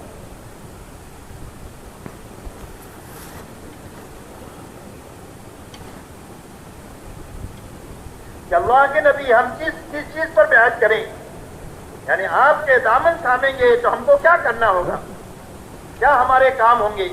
تو آپ نے یہ فرمایا تبایعونی علی السمع والطاعہ فی المنشط والمکرہ, فرمایا اس بات پر بیعت کرو کہ میری بات کو سنو گے اور مانو گے, جی چاہے تو اور نہ چاہے تو, ہر حال میں میری بات کو سننا اور ماننا.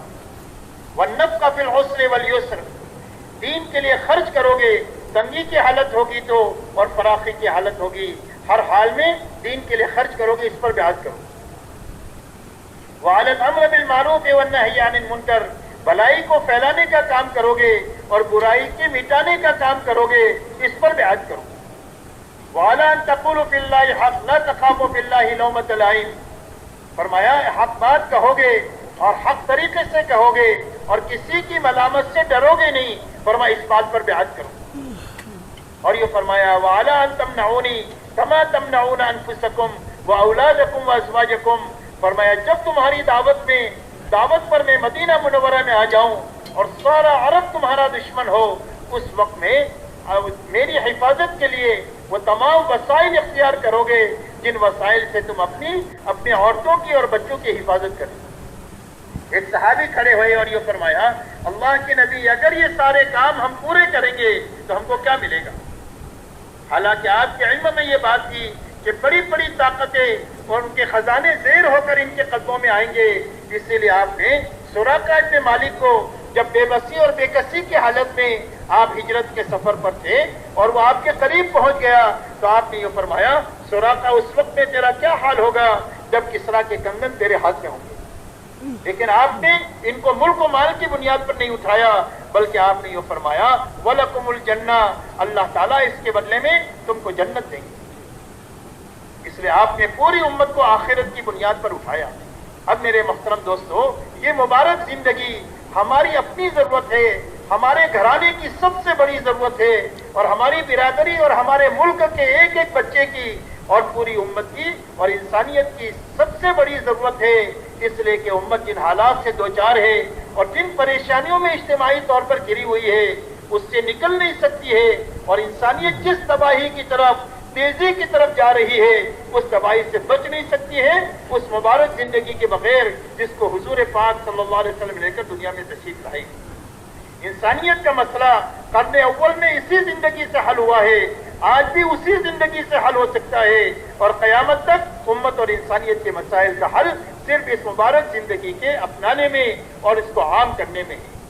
اب میرے دوستو، یہ مبارک زندگی قرن اول میں زندہ ہو اس کے لیے آپ نے سب سے پہلے امت کی محنت کا رخ صحیح کیا ہے، اس لیے کہ اللہ تعالیٰ نے دنیا کو محنت کی جگہ بنایا ہے۔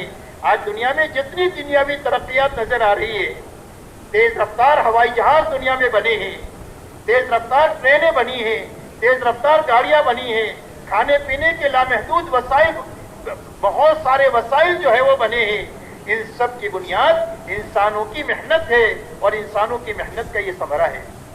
انسانوں نے اپنی جان لگائی، اپنا مال لگایا اور اپنی صلاحیت لگائی، جس کے نتیجے میں اللہ نے ان ساری ترقیات کو دنیا میں وجود بخشا ہے۔ ایسا ہی دین کی ترقی کا، زندگیوں میں آنے کا اور پھیلنے کا واحد راستہ صرف اپنی محنت کا صحیح کرنا ہے۔ اسی لیے حضور پاک علیہ الصلوۃ والسلام نے قرن اول میں اس امت کو امت بنانے کے لیے اور انسانیت کو تباہی سے نکالنے کے لیے امت کے ہر فرد کا محنت کا رخ صحیح کیا ہے، اور محنت کا صحیح رخ صرف چلہ 4 مہینہ نہیں ہے، بلکہ محنت کا صحیح رخ یہ ہے کہ ہر ایمان والا اپنی جان مال اللہ کی طرف لوگوں کو بلانے میں، اللہ کی طرف لوگوں کو دعوت دینے میں، اللہ کی قدرت کے سمجھانے میں، اللہ کے خزانوں کے سمجھانے میں اپنی جان مال اتنی لگائے جتنا دعوت کا تقاضا ہے۔ اس لیے صحابہ کی زندگی میں دعوت پر لگانے کا اتنا ملے گا جتنا کہ دعوت کا تقاضا تھا اتنا اس پر لگے۔ جب دنیا کے کاموں میں ہم اتنا لگتے ہیں، جب دنیا کے کاموں کے تقاضے ہوتے ہیں تو دنیا کے ان کاموں کے پورے نفع ہم کو ملتے ہیں۔ ایسا ہی دعوت کے جتنے تقاضے ہیں، اندرونی ہے، بیرونی ہے، مقامی ہے، خارجی ہے، انفرادی ہے، اجتماعی ہے، ان سارے تقاضوں پر اپنی جان مال اتنی لگانا جتنا کہ دعوت کا تقاضا ہے۔ یہ سب سے پہلا مصرف ہے اس امت کے جان مال کے لگانے کا۔ دوسرا، ہر ایمان والا اپنی جان مال عبادت پر لگائیں کہ میری عبادت میں حقیقت پیدا ہو جائے اور یہ ارکان اسلام پوری امت میں زندہ ہو جائیں، اس کے لیے اپنی جان مال اتنی لگانا جتنی عبادت کا تقاضا ہے۔ تیسری لگانے کی جگہ اخلاق ہے کہ اپنی ضرورت ایمان والوں کے اور غیر ایمان والوں کے ساتھ اخلاق کے برتنے میں اور ان کو نفع پہنچانے میں یتیموں پر، بیواؤں پر، مسکینوں پر، محتاجوں پر، مقروضین پر، بیماروں پر اپنی جان مال کو لگانا جتنا کہ اخلاق کا تقاضا ہے۔ چوتھی لگانے کی جگہ اپنی اور اپنے گھر والوں کی ضرورت ہے کہ میری اپنی ضرورت پوری ہو جائے اور ہمارے گھر والوں کی ضرورت حاصل ہو جائے اور پوری ہو جائے، اس کے لیے جان مال لگانا، لیکن بقدر ضرورت لگانا اور اسراف سے بچتے ہوئے لگانا۔ امت کا المیہ یہ نہیں ہے کہ امت کے پاس جان مال نہیں ہے، امت کی تعداد بہت ہے اور جانی طاقت بھی بہت ہے اور مالی طاقت بھی بہت ہے، لیکن زندگیوں میں اسراف داخل ہو گیا جس کی وجہ سے جانی مالی طاقت کو اسراف نے کھا لیا۔ اللہ والی فرماتے ہیں اسراف کی مثال ایسی ہے جیسا کہ آگ کی ہوتی ہے آگ میں کتنا بھی آپ لکڑی ڈالو سب کو جلا دے گی، اس کا پیٹ بھرے گا نہیں، بولے اور لاؤ۔ ایسا اسراف ہے، جب زندگی میں اسراف داخل ہو جاتا ہے تو ساری جانی مالی طاقت کو کھا لیتا ہے۔ امت کا المیہ جان مال کی کمی نہیں ہے، بلکہ زندگیوں میں اسراف کا داخل ہونا ہے، جس کی وجہ سے دعوت کے لیے جان مال نہیں بچی، عبادت کے لیے نہیں بچی۔ امت کا بڑا طبقہ اس کے پاس اتنا وقت نہیں ہے کہ 5 وقت کی نماز پڑھ لے۔ اسراف نے ساری جانی مالی طاقت کو کھا لیا۔ اخلاق کے لیے جان مال نہیں بچی، یہاں تک کہ اپنے بوڑھے ماں باپ کو سنبھالنے کے لیے جان مال نہیں بچی، اس لیے کہ اسراف نے اس کو کھا لیا۔ اس لیے میرے دوستو، اپنی زندگیوں کو اسراف سے نکال کر ضرورت پر لانا، سادگی پر لانا اور محنت کا وہ رخ اختیار کرنا کہ ہماری جان مال سب سے زیادہ دعوت پر لگے، عبادت پر لگے، اخلاق پر لگے اور اپنے گھر والوں کی ضرورت میں بقدر ضرورت لگے۔ محنت کا یہ ایسا رخ ہے کہ جو صدیوں میں جو نقصان ہوا ہے اس کی تلافی چند سالوں میں ہو جائے گی۔ آپ اندازہ لگائیں، حضور پاک علیہ السلام اور حضرت عیسیٰ علیہ السلام کے بیچ میں 650 سال کا زمانہ ہے جس میں کوئی نبی نہیں آئے، اور جب نبیوں کی محنت انسانوں میں سے ختم ہو گئی تو بگاڑ آخری درجے کا انسانوں میں ظاہر ہو گیا، جہالت آخری درجے کی اور گمراہی آخری درجے کی، اور 600 سال میں جو بگاڑ ہوا وہ بگاڑ صرف 23 سالہ محنت کے نتیجے میں ختم ہوا۔ اللہ نے ایسی زبردست طاقت محنت کی اس رخ میں رکھی ہے، یہاں تک کہ ایک مجمع بھی تیار ہو گیا 23 سالہ محنت کے نتیجے میں، اور ایک ماحول بھی ایسا تیار ہو گیا کہ جس ماحول میں کوئی جماعت 2 ہفتے کے لیے آئے تو دین کی سمجھ حاصل کر کے واپس چلی جائے۔ یہ میرے دوستو اتنا بڑا بگاڑ صدیوں کا ختم کرنے کا راستہ اس محنت کو وجود دینا ہے جس محنت کو حضور پاک صلی اللہ علیہ وسلم نے قرن اول میں امت میں وجود بخشا ہے۔ اس لیے ہماری دعوت اور تبلیغ کی محنت اس بات کی ہے کہ اس محنت کے ذریعے سے امت کو دنیا میں پھراتے ہوئے کہ ہر ایمان والا اپنی جان اور مال کو لے کر دنیا میں پھرے، دعوت دیتا ہوا پھرے، دین پر عمل کرتا ہوا پھرے، دین کو سیکھتے اور سکھاتے ہوئے پھرے، اور اپنی جان مال سے اللہ کی مخلوق کو راحت پہنچاتا ہوا پھرے۔ اس لیے کہ اللہ کے راستے میں پھرنا یہ اللہ کی نگاہ میں بہت بڑا کام ہے۔ حضور پاک علیہ الصلوۃ والسلام ارشاد فرماتے ہیں کہ اللہ کے راستے کے ایک صبح یا ایک شام یہ دنیا اور دنیا میں جو کچھ ہے وہ سب سے بہتر ہے۔ فرمایا لموقف الساعہ، ایک گھڑی اللہ کے راستے میں کھڑا رہنا یہ لیلۃ القدر میں حجر اسود کے سامنے عبادت کرنے سے بھی افضل ہے۔ حضور پاک صلی اللہ علیہ وسلم سے پوچھا گیا کہ دین کی محنت کے لیے اپنی کوشش کرنے کے برابر کوئی عمل ہو سکتا ہے؟ آپ نے فرمایا نہیں ہو سکتا۔ تیسری مرتبہ پر فرمایا کہ یہ بتاؤ کوئی اس بات کی طاقت رکھتا ہے کہ ایک آدمی تو اللہ کے راستے میں جائے اور دوسرا آدمی پوری رات اللہ کے سامنے قیام کرے نماز میں اور دن بھر روزہ رکھے؟ فرمایا اس کی طاقت کسی میں نہیں ہے، فرمایا اس کے برابر کوئی عمل نہیں ہو سکتا۔ اس لیے میرے دوستو، اللہ کے راستے میں پھرنا یہ بہت اپنی دین کی سلامتی کا اور پورے عالم میں دین کے صحیح شکل میں وجود میں آنے کا ذریعہ ہے۔ اللہ والے فرماتے ہیں کہ اس نقل و حرکت کی مثال جاری پانی کی ہے کہ جاری پانی ایک تو خود پاک ہوتا ہے اور دوسری خوبی اس میں ہے کہ وہ پاک کرنے والا ہوتا ہے۔